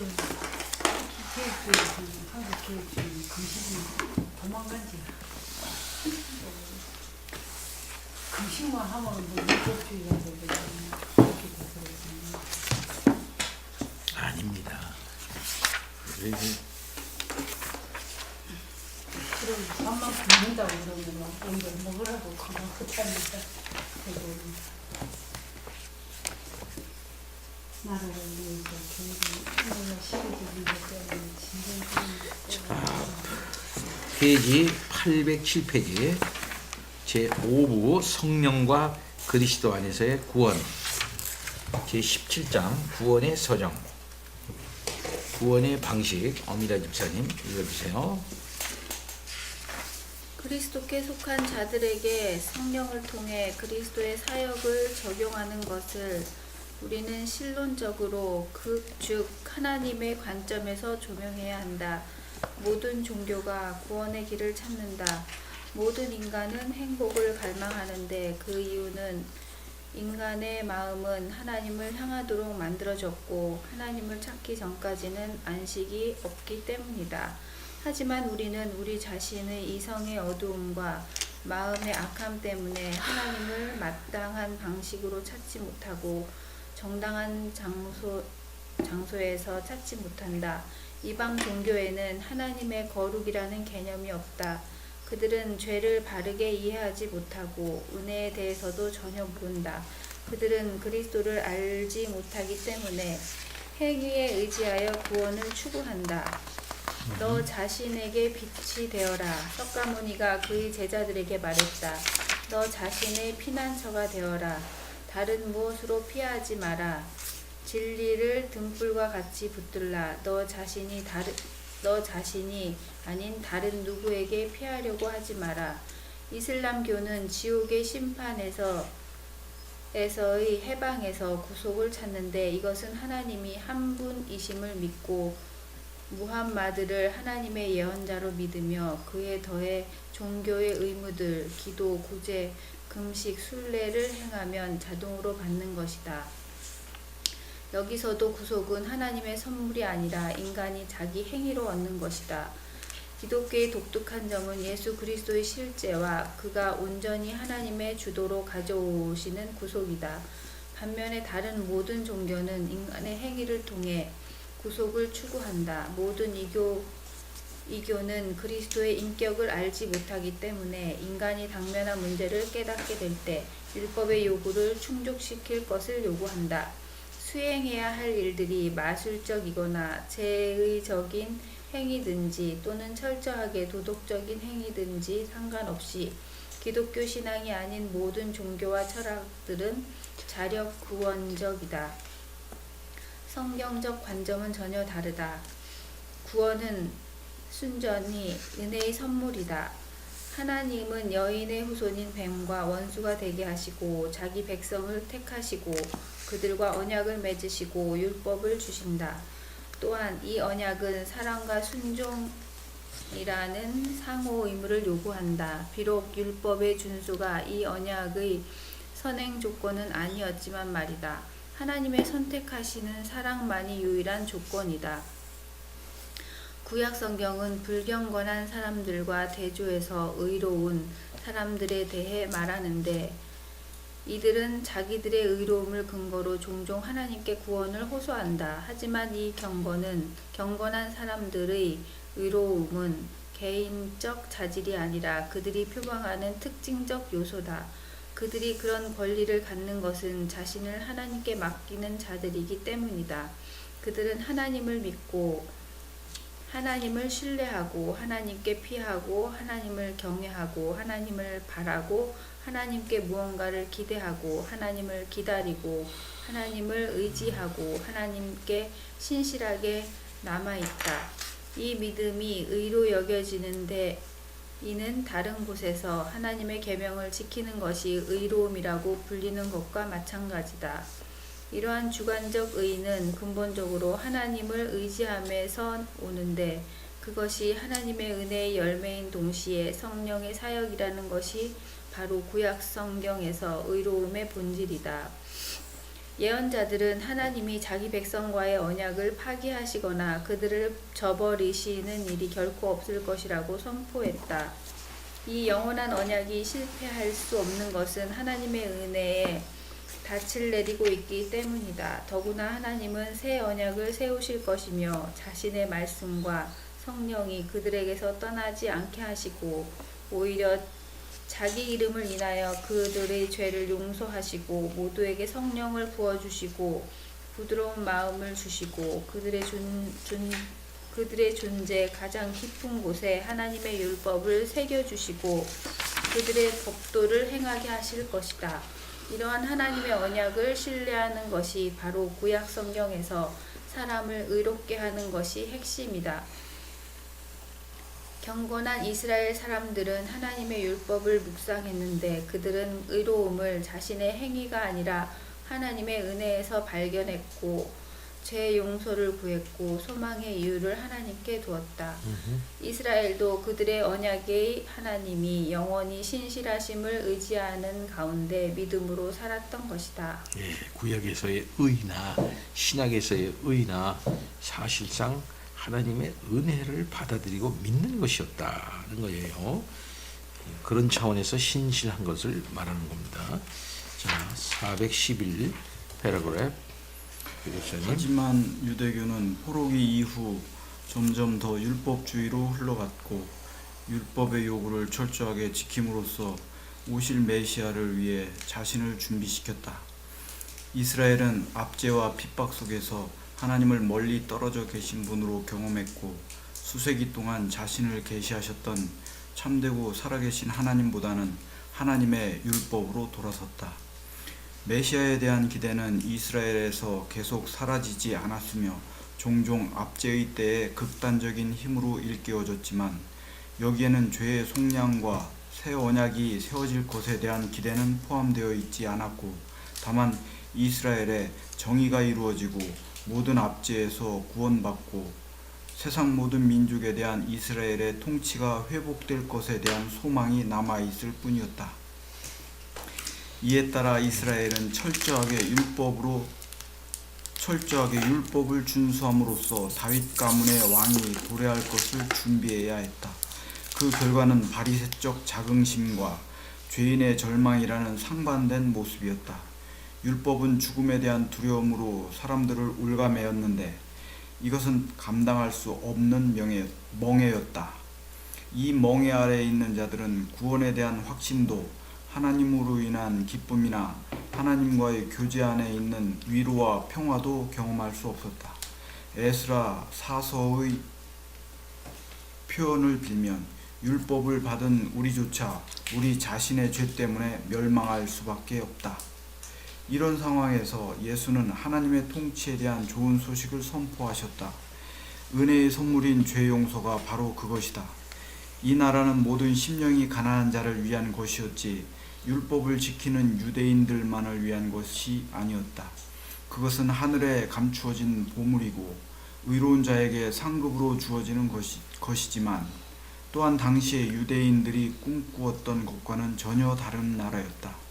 본질상 정치적이 아니라 영원적이었으며 마음의 청결함과 온유함과 긍휼과 겸손 등으로 특징지어지고 보편적인 것으로서 유대인들만을 위한 것이 아니었다. 또한 이 나라는 미래에만 존재하는 것이 아니라 현재에도 존재하며 씨앗과 누룩처럼 자라고 확장되며 어린아이와 같이 받아들이는 믿음으로 들어가는 나라다. 이 나라는 종말론적 의미에서 상급이지만 이란 것에 따른 상급이라고 하기에는 너무도 풍성해서 상급에 대한 모든 개념이 사실상 무색해진다. 이 나라에 들어가기 위해 요구되는 의로움은 그 자체가 하나님의 선물로서 죄용서, 영생과 함께 주어진다. 이것은 의로운 사람에게가 아니라 세리들과 죄인들, 잃어버린 자, 가난한 자, 어린아이들에게 주어진다. 자기 자신의 의로움은 소용없다. 회개와 믿음, 잃어버린 자들에게 주시는 하나님의 선물인 그 나라의 복음을 받아들이고 신뢰하는 것이 필요하다. 구원의 적용은 구원을 얻는 것과 구분되지만 분리할 수는 없다. 사도들의 설교는 성령의 권능을 입은 중보자이신 그리스도가 성취하신 사역에 초점을 맞추었다. 그리스도는 승귀의 상태에서 살려주는 영이 되셔서 자신의 제자들을 목회 사역을 위해 구비시키시고 또 세상이 죄와 심판에 대해 깨닫도록 하신다. 그는 같은 영으로 마리아에게 잉태되셨고 세례시에 기름 부음을 받으셨고 광야로 이끌리셨고 복음을 선포하셨고 병든 자들을 고치셨고 더러운 귀신들을 쫓아내셨다.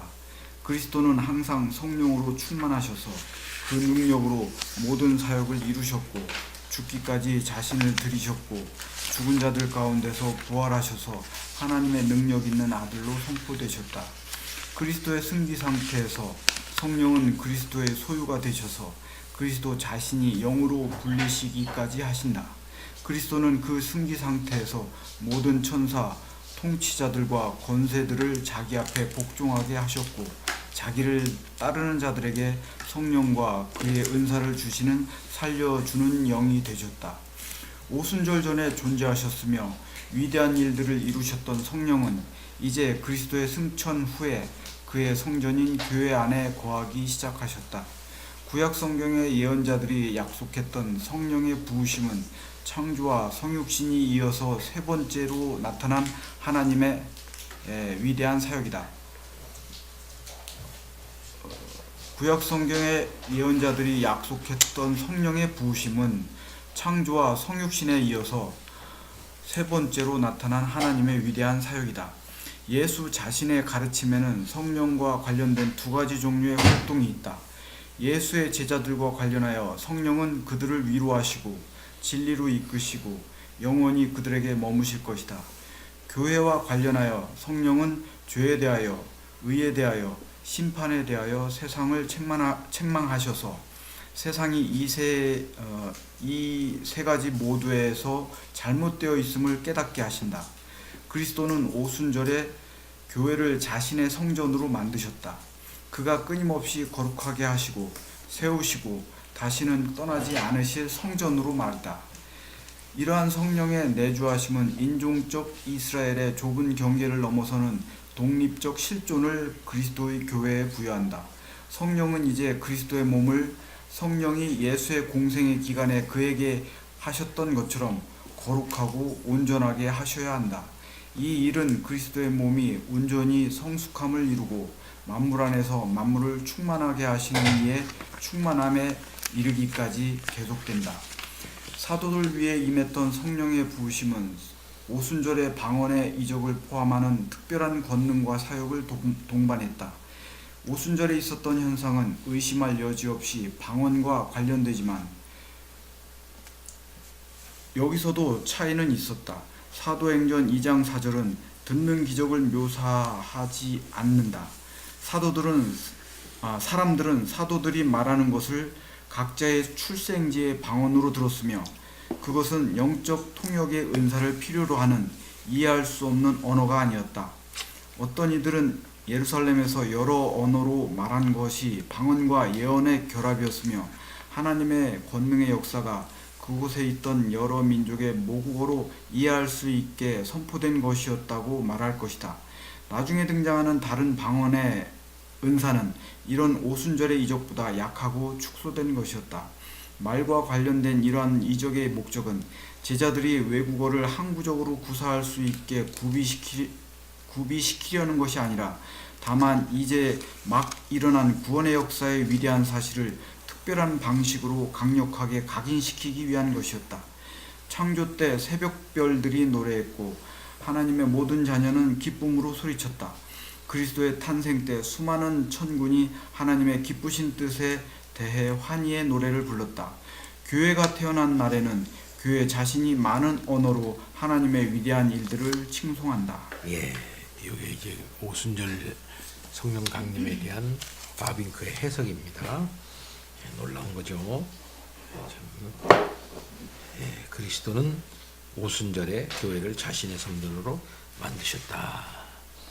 성령이 오시게 되면은 유대주의의 차원에서 보면 예루살렘 성전으로 오셔야 되는 건데 예루살렘 성전으로 안 오고 예수 그리스도를 믿는 제자들의 모임인 마가 다락방에 모여 있었던 그 사람들에게 오셨단 말이에요. 성령이.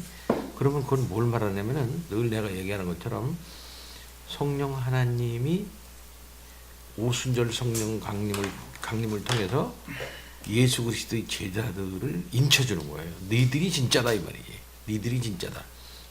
구약에서 얘기하는 그런 성령의 오심, 그것을 완성해서 이루신 내 백성은 너희들이다라는 걸 말해주는 거예요.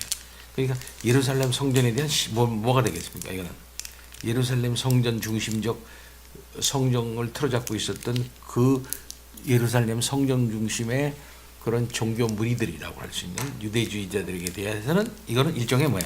심판이야. 그죠? 거기도 와야 되잖아요. 그죠? 곧 예수 그리스도를 죽이고 반대했던 사람들에게 있어서는 뭡니까? 하나님의 철저한 심판이 있게 되는 거예요. 그것이 1차의 심판입니다. 그러니까 오순절 성령 강림은 일장의 심판 사건이다 이렇게 말할 수 있어요. 처음에는요. 그리고 동시에 그것은 하나님이 새롭게 탄생되는 신약교회를 인쳐주는 그리고 그들에게 능력을 주시는 그런 것이다. 자기 정체성을 확고히 하는 그들이 곧 성전이 되는 거죠.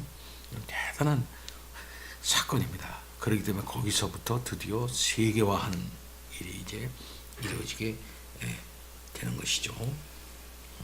그래서 나타난 그런 엄청난 일을 표징적으로 드러내는 것이 곧 방언 현상이다. 이렇게 말하고 있는 것입니다. 자, 413페라그래프.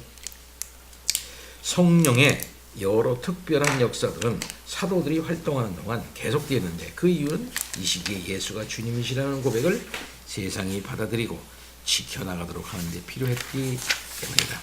예를 들어 성경은 세자들이 성령에 의해 말씀을 전하는 담대함, 충만한 믿음, 위로와 기쁨, 지혜, 방언, 예언, 나타남과 계시, 기적적인 병고침의 능력을 받았다고 전한다. 예수 자신이 그랬던 것처럼 교회에서 권능 있게 드러난 이런 특별한 위협들도 두려움과 놀라움을 불러일으키다. 사도적 이적을 말하는 거예요. 오순절 성령 강림 이후에 사도에게 나타난 이적들, 그리고 성령의 역사, 이런 위협들은 원수들의 마음에 증오와 핍박을 불러일으켰을 뿐만 아니라 복음의 씨앗을 받아들일 토양도 준비시켰다. 고린도전서 12장 8절로 10절과 로마서 12장 6절로 8절에 열거된 은사들은 바울에 따르면 동일한 한 분 성령을 통해 주어졌고 그가 뜻하시는 대로 각 개인에게 분배되었는데 이는 구약 성경에 주어졌던 약속의 성취이기도 하다. 이 은사들은 위대한 추수를 보증하는 첫 열매요 미래에 주어질 천상의 기업의 전조 역할을 했다. 이러한 은사들과 그 사용은 반드시 예수가 주님이시라는 신앙 고백에 기반을 두어야 하고 이웃과 지체들의 유익을 위해 진실하게 그리고 기꺼이 사용되어야 한다. 굉장히 중요한 것이라며 증거를 위해서 그다음에 교회의 건덕을 위해서 중요한 것은 이러한 은사들이 과연 교회의 덕을 세우는 데 사용되는가 하는 점이다. 사랑은 가장 탁월한 은사다. 사랑이 없이는 다른 모든 은사가 무가치하다. 따라서 사도는 무게중심을 성령의 한시적이고 찰나적인 현현으로부터 성령이 지속적으로 교회 안에서 드러내시는 영적이고 도덕적인 일상적 행위로 옮겨간다. 성령의 임재를 증거하는 위대한 표지는 사도들의 가르침과 교제를 이어가며 떡을 떼며 기도했던 독립적인 거룩한 공동체가 창조되었다는 사실이다. 누가가 사도행전에서 증언하듯이 이들은 한 마음과 한 뜻이었고 어느 누구도 자기의 소유를 주장하지 않으면서 모든 것을 함께 나누었다.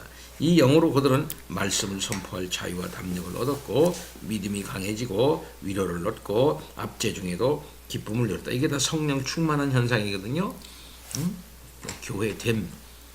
교회됨에 하나 된 유기체적인 조화와 통일의 질서 속에서 그들이 하나 되게 됨으로써 진리를 더 능력 있게 전파할 수 있게 되는 것, 이것이 성령의 놀라운 은사고 이런 것 속에 그들의 은사가 아주 통일적으로 조화 있게 잘 발휘되게 했다. 발휘될 수 있었다.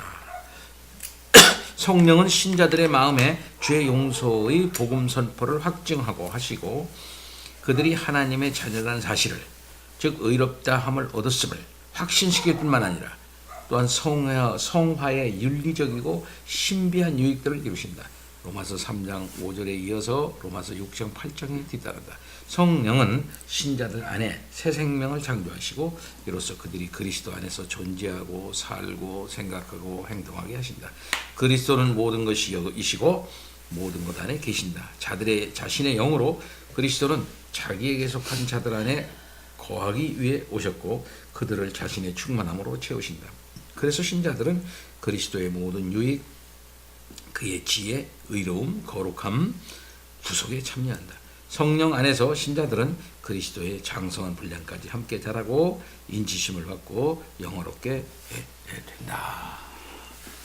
교회 안에 성령이 오시고 또 교회 안에 각자는 그 성령을 분화, 서로 간에 다 받고 서로 그것을 통해서 교제함으로 말미암아 그 성령의 공동체 안에 이와 같은 일을 체험한다는 거죠. 자, 아우구스티누스 그리고 펠라기우스주의의 위협, 종교개혁, 이레나이우스와 같은 초기 교회의 신학자들은 구원을 성령에 의해 적용된 그리스도의 사역과 긴밀하게 연결했다. 하지만 다른 많은 이들에게 복음은 점점 새로운 율법으로, 인간 의지의 새로운 율법으로 말이죠. 인간 의지와 행위가 관련된 공로로 이해되었다. 점점 가면서 회개는 고해로 전락되고 구원은 그리스도의 삶과 특별히 그의 고난을 흉내내는 것으로 외면화되었다. 순교자들, 금욕주의자들, 수도자들이 최고의 그리스도인들로 인식될 때가 많았다. 점점 가면서 시간이 가면서 그렇게 됐다 이거죠. 이런 흐름은 펠라기우스의 가르침에서 정점에 이르렀는데 그는 은혜를 부정하지 않으면서도 그것이 선을 택하고 악을 거부할 수 있게 하려고 모든 사람에게 주어지는 보편적 선물이라고 이해했다. 기초적인 것이라 이 말이요. 그렇다면 우리가 은혜를 받아들이는 것이 우리의 의지에 달려 있게 되기 때문에 은혜는 그 진정한 의미를 상실한다. 하나님은 스스로 돕는 자를 도우시는 것이 된다. 이게 펠라기우스주의적 아니 알미니안주의가 대단히 중요한 말. 이건 우리 어떤 면의 기독교적인 말도 아니에요. 하나님은 스스로 돕는 자를 도운다. 이게 아주 나쁜 말입니다, 사실은. 이게 신학적으로. 다른 종교에서 나온 말 아니에요? 펠라기우스 일반 종교에서 그런 일반 종교가 아니라 이게 펠라기우스주의적인 기초에 서 있는 알미니안적 계통에서 나온 거예요. 이게. 또한 펠라기우스주의는 아담의 죄와 우리의 죄 사이에 있는 모든 연결을 잘라버리면서, 그렇겠죠? 원죄 인정 안 하니까요. 그렇죠. 아담의 죄와 우리 죄 사이에 있는 모든 연결을 잘라봐. 원죄 인정 안 하니까. 그러니까 전적 부패 인정 안 하니까요. 기독교에서 절대적으로 중요한 것을 빼앗아 버렸다. 창조하시는 은혜, 무언가를 바랄 수 있는 본성적 능력은 모두에게 주어졌다. 본성적 능력, 무언가를 바랄 수 있는 본성적 능력은 주어졌다. 원죄가 없으니까 스스로 뭔가를 선택할 수 있게끔 되는 그 능력이 주어졌다. 이게 자기 선택 능력이 전제가 되는 거죠. 그러니까 창조하시는 은혜와 복음 선포 또는 그리스도의 모범에서 오는 조명하시는 은혜는 구원을 위해 반드시 필요하지 않기 때문에 은혜는 유효적이지도 않고 불가항력적이지도 않다. 그렇겠죠? 뭔가를 해 주셔야 조명하시는 은혜는 구원을 위해 반드시 필요하지 않았기 때문에 우리가 뭔가를 하려면 그렇게 할 수 있게끔 해 주시는 그런 은혜가 있어야 그렇게 되는 것인데 뭐 스스로 뭐 본성적 능력이 있는데 굳이 그게 필요하겠어요? 그 말이에요.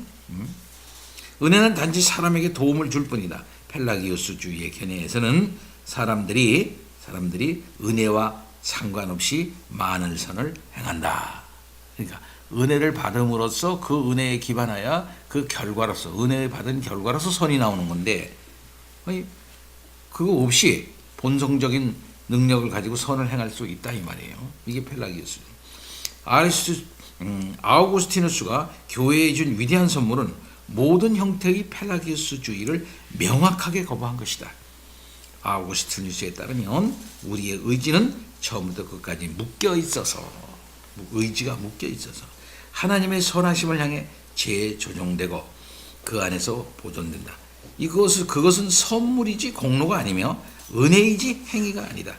성령은 바람처럼 그가 원하는 곳으로 부시는데 공로에 따라 움직이시지도 않고 공로에 따라서 그것들을 산출하신다. 오히려 그것을 산출한다. 이죠.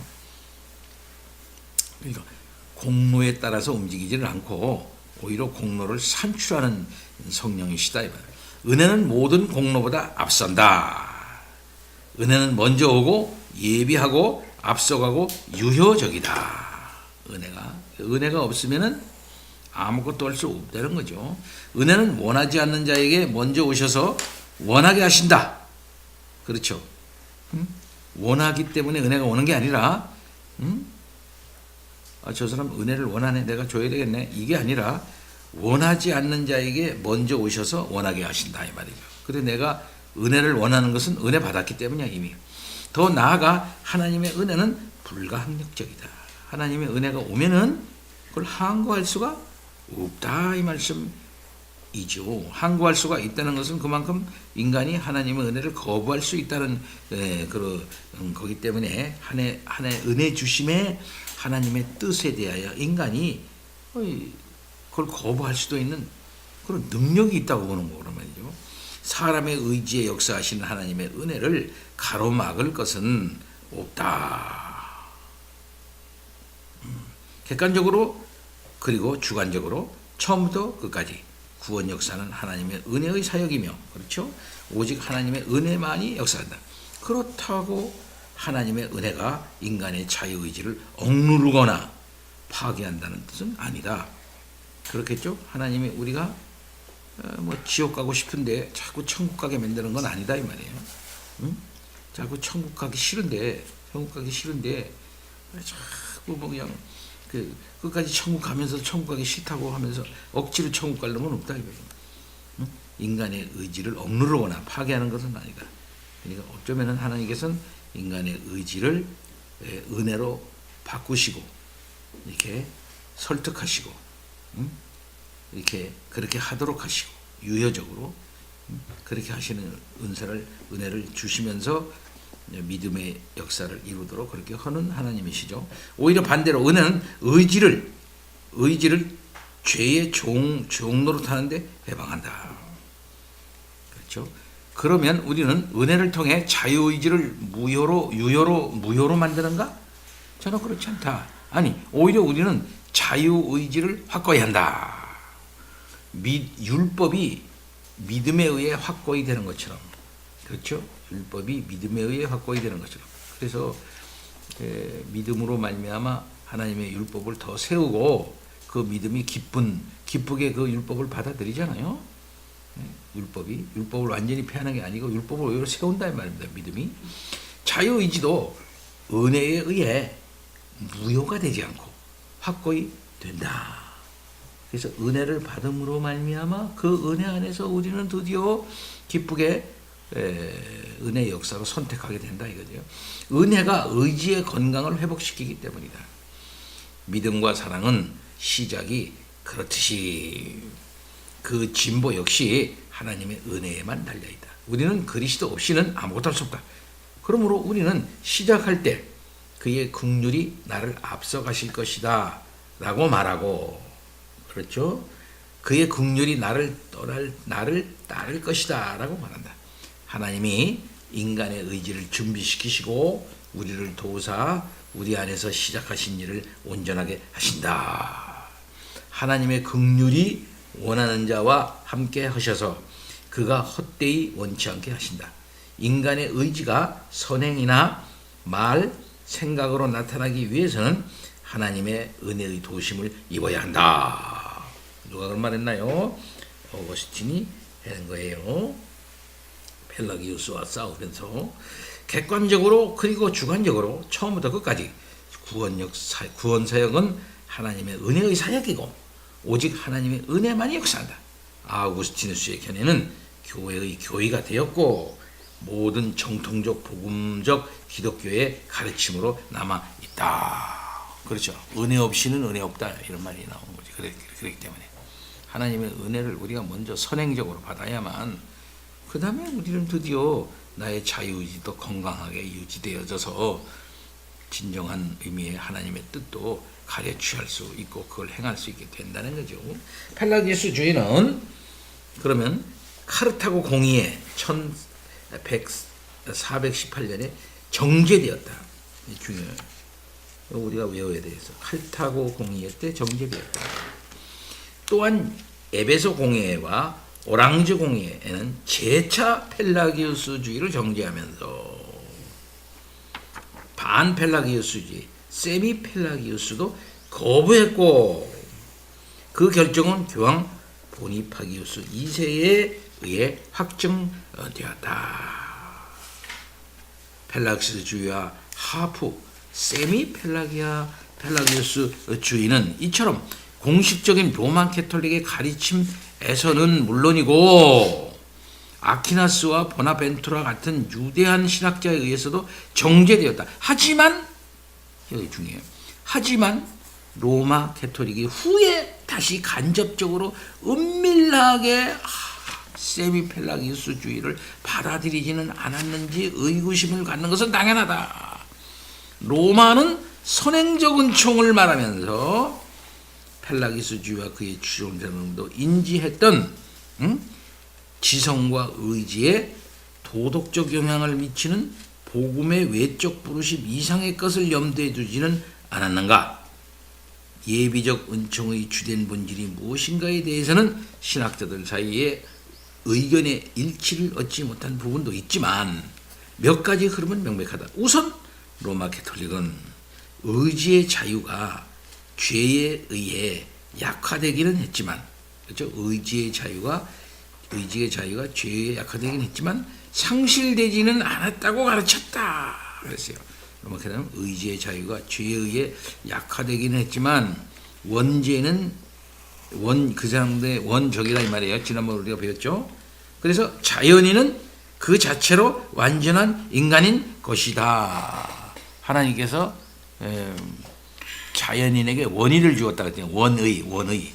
근데 거기다 덧붙이는 일을 주었는데 이들의 캐톨릭의 타락과는 이 덧붙여진 의가 사라진 것뿐이지 원래 자연인에게 주었던 원인은 있다 이렇게 본 거란 말이지. 이 타락론이 이렇게 약하다 말이에요.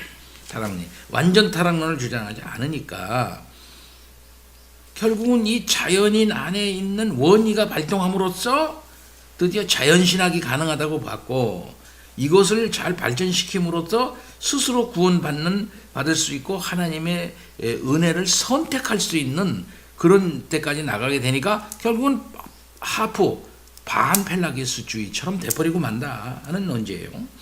자연인은 그 자체로 완전한 인간인 것이다. 다음으로 로만 캐톨릭은 선행적 은총이 믿는 능력을 수여하는 은혜이지.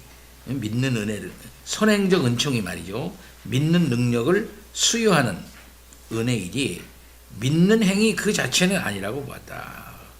오히려 선행적 실제적 은총은 복음을 듣는 모든 성인에게 주어졌지만 그것을 받아들일지 거부할지는 그들이 결정한다. 받아들일지. 그 스드로 2차 오랑주 회의에 따르면 카톨릭 신앙은 또한 다음과 같이 믿는다. 세례를 통해 은혜가 받아들여진 후에 모든 세례자는 신실하게 노력한다면 그리스도의 도움과 협력으로 영혼의 구원에 관련된 것을 성취할 수 있으며 또 그렇게 해야 한다. 그렇게 할 수 있다고 봤다 이 말입니다. 트리엔트도 인간이 선행적 은총에 동의하고 협력할 수 있지만 또한 그것을 거부할 수도 있다고 선언했다. 여기서도 믿음은 의롭게 하는 믿음에서처럼 중심적인 것으로 여겨지지 않았는데 믿음은 기독교의 진리에 대한 동의일 뿐이지. 우리들이 믿는 믿음은 단순히 기독교 믿음에 대한 단순한 동의 정도로 이해한다. 기독교에 대한 동의. 믿음은 그 자체는 의롭게 하지 않고 믿음은 그 자체는 성례적 은총의 주입을 위한 준비에 불과하다고 봤다. 믿음으로 우리는 완전히 의롭게 된다고 보았죠. 그러나 믿음은 그 자체는 의롭게 하지 않고 성례적 은총의 주입을 위한 준비에 불과하다고 봤다. 이 은총은 보상적 공덕에 의해 사람이 선을 행하고 하늘의 지복을 받을 만하도록 만들어준다. 이게 맞단 말이에요. 그러니까는 먼저 그 선행적 은총을 받아 그 다음에 그것에 의해 가지고 받아들이게 하고 그 다음에는 그렇다고 해서 의롭게 되는 건 아니고 성례전적 은총을 이제 그 통해서 주입이 돼. 그 주입된 것을 받을 준비를 할 수가 있고 거기에 보상적 공덕을 쌓을 때 구원받는다 이렇게 나가는 거죠. 차차차차차차. 로만 캐톨릭 교회가 말하는 은총은 최소한 1차적으로는 죄를 용서하시는 하나님의 값없는 호의를 의미하지 않는다. 여기가 은총은 최소한 1차적으로는 죄를 용서하시는 하나님의 값없는 호의를 의미하지 않는다.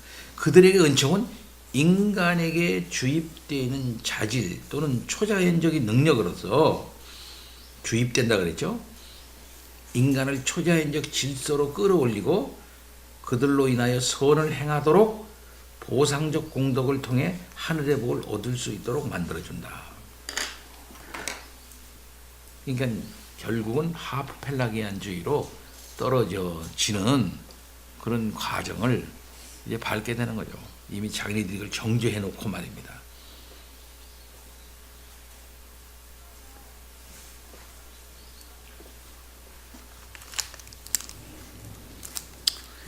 근데 이제 요즘에 들어서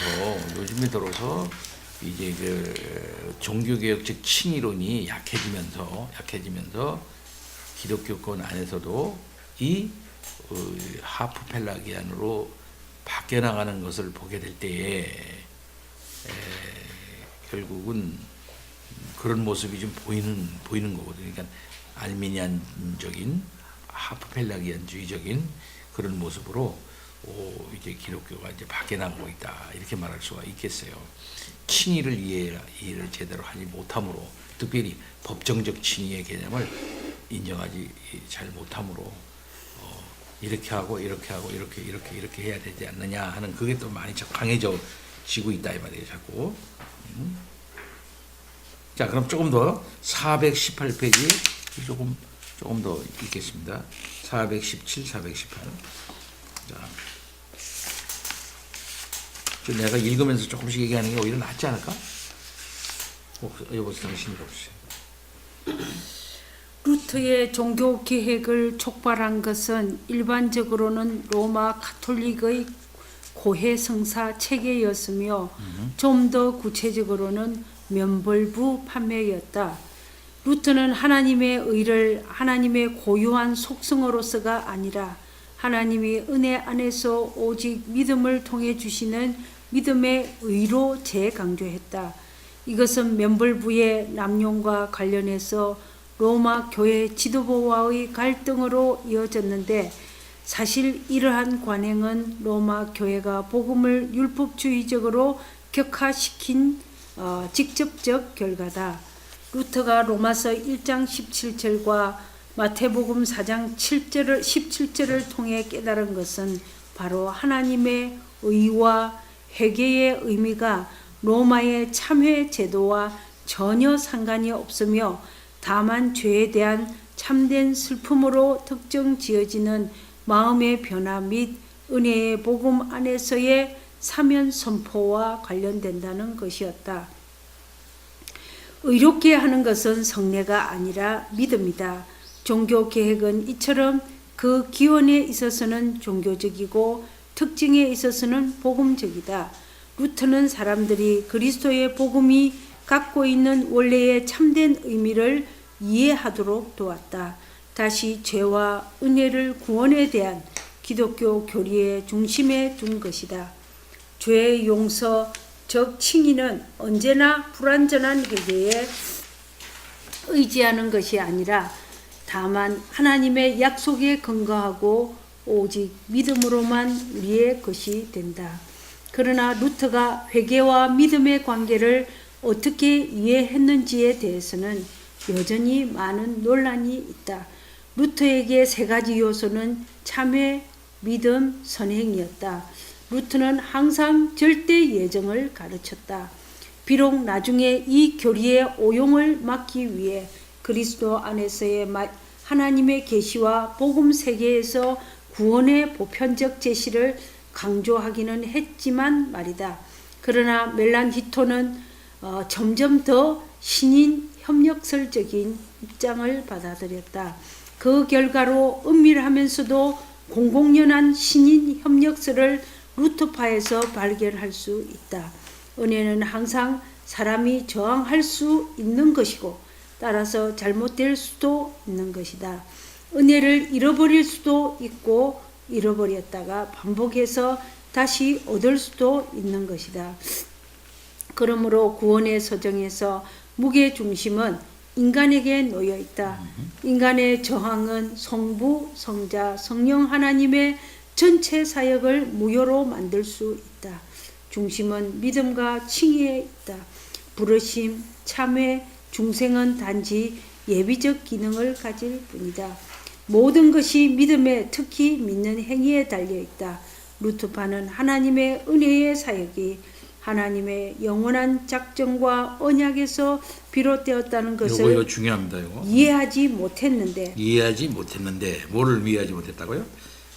하나님의 은혜의 사역이 하나님의 영원한 작정과 언약에서 비롯됐다는 것을 이해하지 못했는데 이거는 누가 이해한 거예요? 칼빈이 총체적으로 이해해서 종합적으로 하나님 중심적으로 신학을 구성하는 거죠. 그로 인해 이 사역을 루터는 어떻게 해야 내가 구원받을 수 있느냐? 인간이 어떻게 해야 구원받을 수 있냐? 인간론에서부터 출발했단 말이에요. 그렇죠? 그래서 자기의 인간론에서 어떻게 해서 인간이 어떻게 해서 구원받을 수 있느냐? 인간론에서 출발해. 그래서 루터는 인간론이에요. 어떤 면에서는.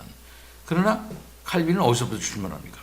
하나님의 주권적 권한과 그 작정에서부터 항상 출발해서 밑으로 내려와. 그죠? 신학이 밑으로 내려와. 근데 루터는 올라가는 신학이야. 인간에서 출발해가지고 어떻게 인간이 하나님을 만날 수 있는가?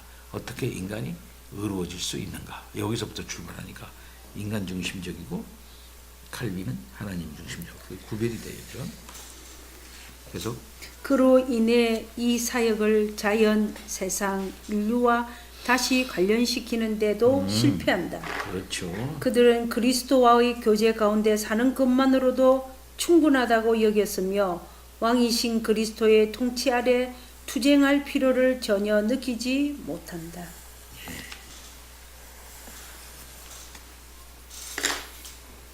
그래서 루터의 신앙을 삼위일체 신앙이라 할 수 있느냐 하는 그런 의문이 제기돼요. 칼빈 신앙은 삼위일체적 신앙이죠. 신론적 신앙이니까. 예. 그러면 419 계속 집사님 여기까지만 읽고 419만 읽고 마치도록 합시다. 개혁파 견해는 루터파와 많은 것을 공유하지만 개혁파 신학에서 구원의 서정은 그리스도와의 교제를 전제한다. 이것은 영원전에 맺어진 성부와 성자 사이의 구원 협약에서 발견되는 중보자와 택자 사이의 유대다.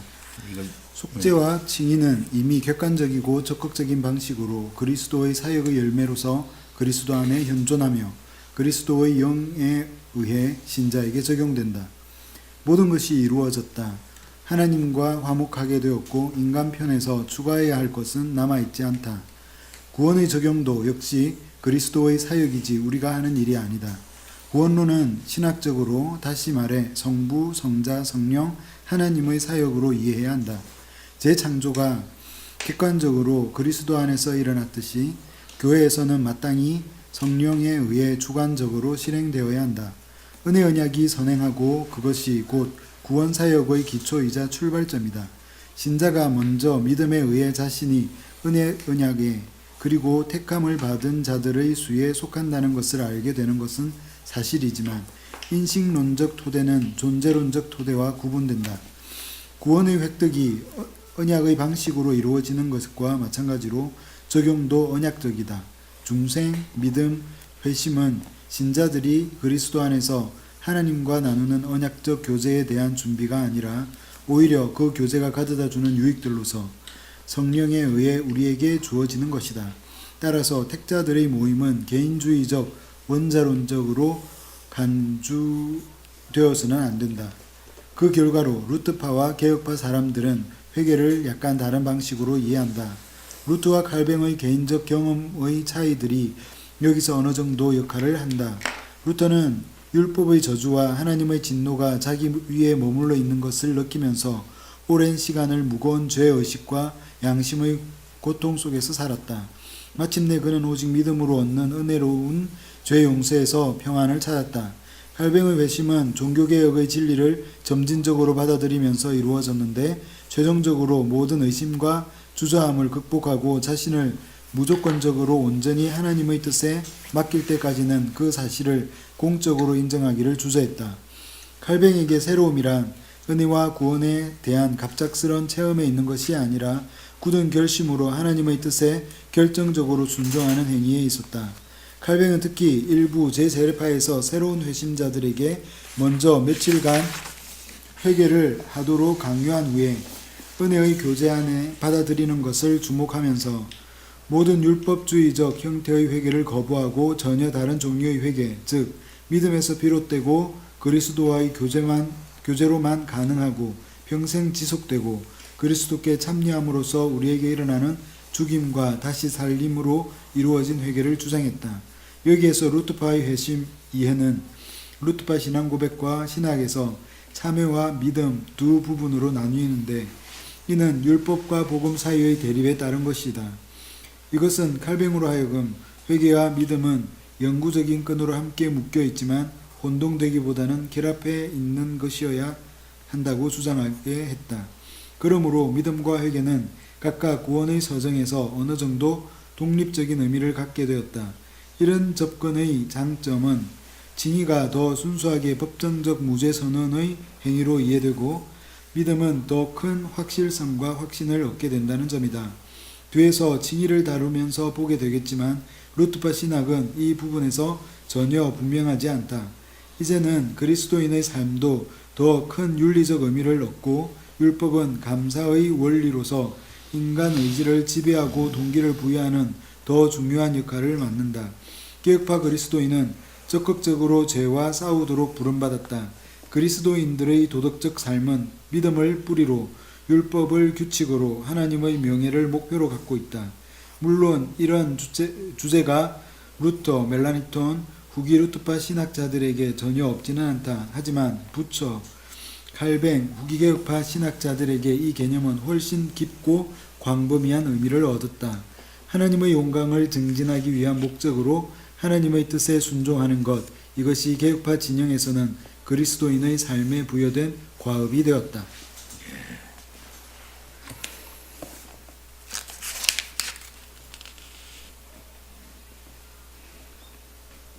이렇게 해서 루터파 신학과 우리 개혁파 신학은 약간 그 강조점에 있어서 구원과 회개,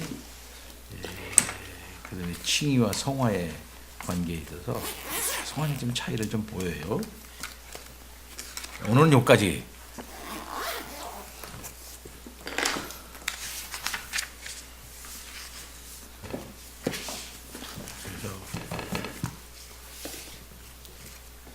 루터파 신학은 인간주의적이라면 칼빈주의는 신론적이다. 이렇게 이제 말하게 되는 것이고 포괄적이고 체계적이다. 이렇게 볼 수가 있겠습니다. 그리고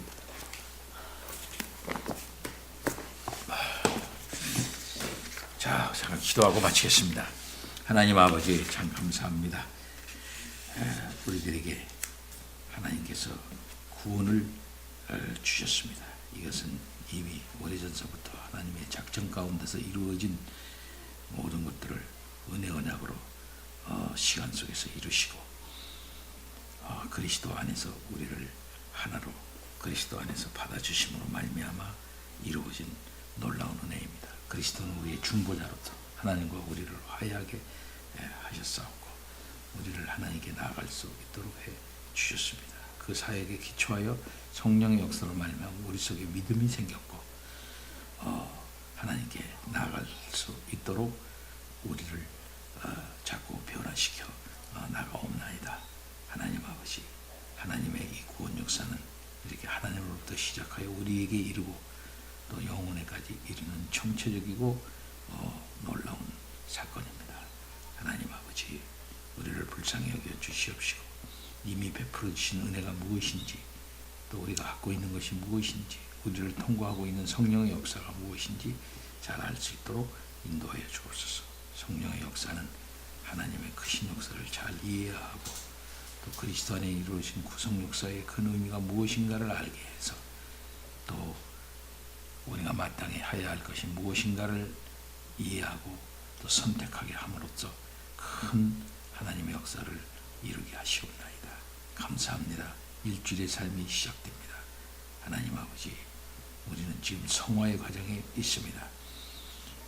이 성화의 과정에 더러운 것은 버리고 더 가치 있는 것, 의미로운 것을 자꾸 성령의 역사를 통하여 각성된 이성으로 자꾸 선택해 나갈 수 있는 지혜로운 우리들이 되도록 인도해 주시옵시기를 원하옵고 기도하옵나이다. 믿음의 주 온전케 하시는 이를 이때 바라볼 수 있는 우리들이 되도록 인도하여 주시옵시기를 원하옵고 기도하옵나이다. 일주일의 담이 시작됩니다.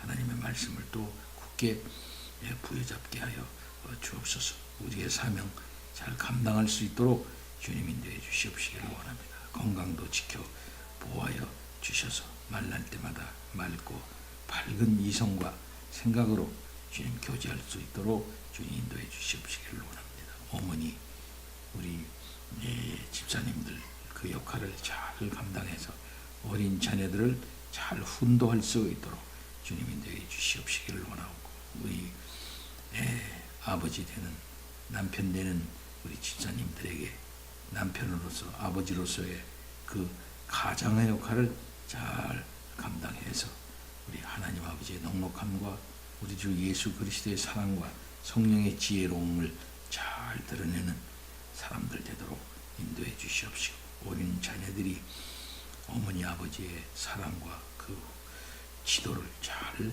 받게끔 주여 인도해 주옵시기를 원하옵고 기도하옵나이다. 감사합니다. 예수 그리스도 이름으로 기도하옵나이다. 아멘.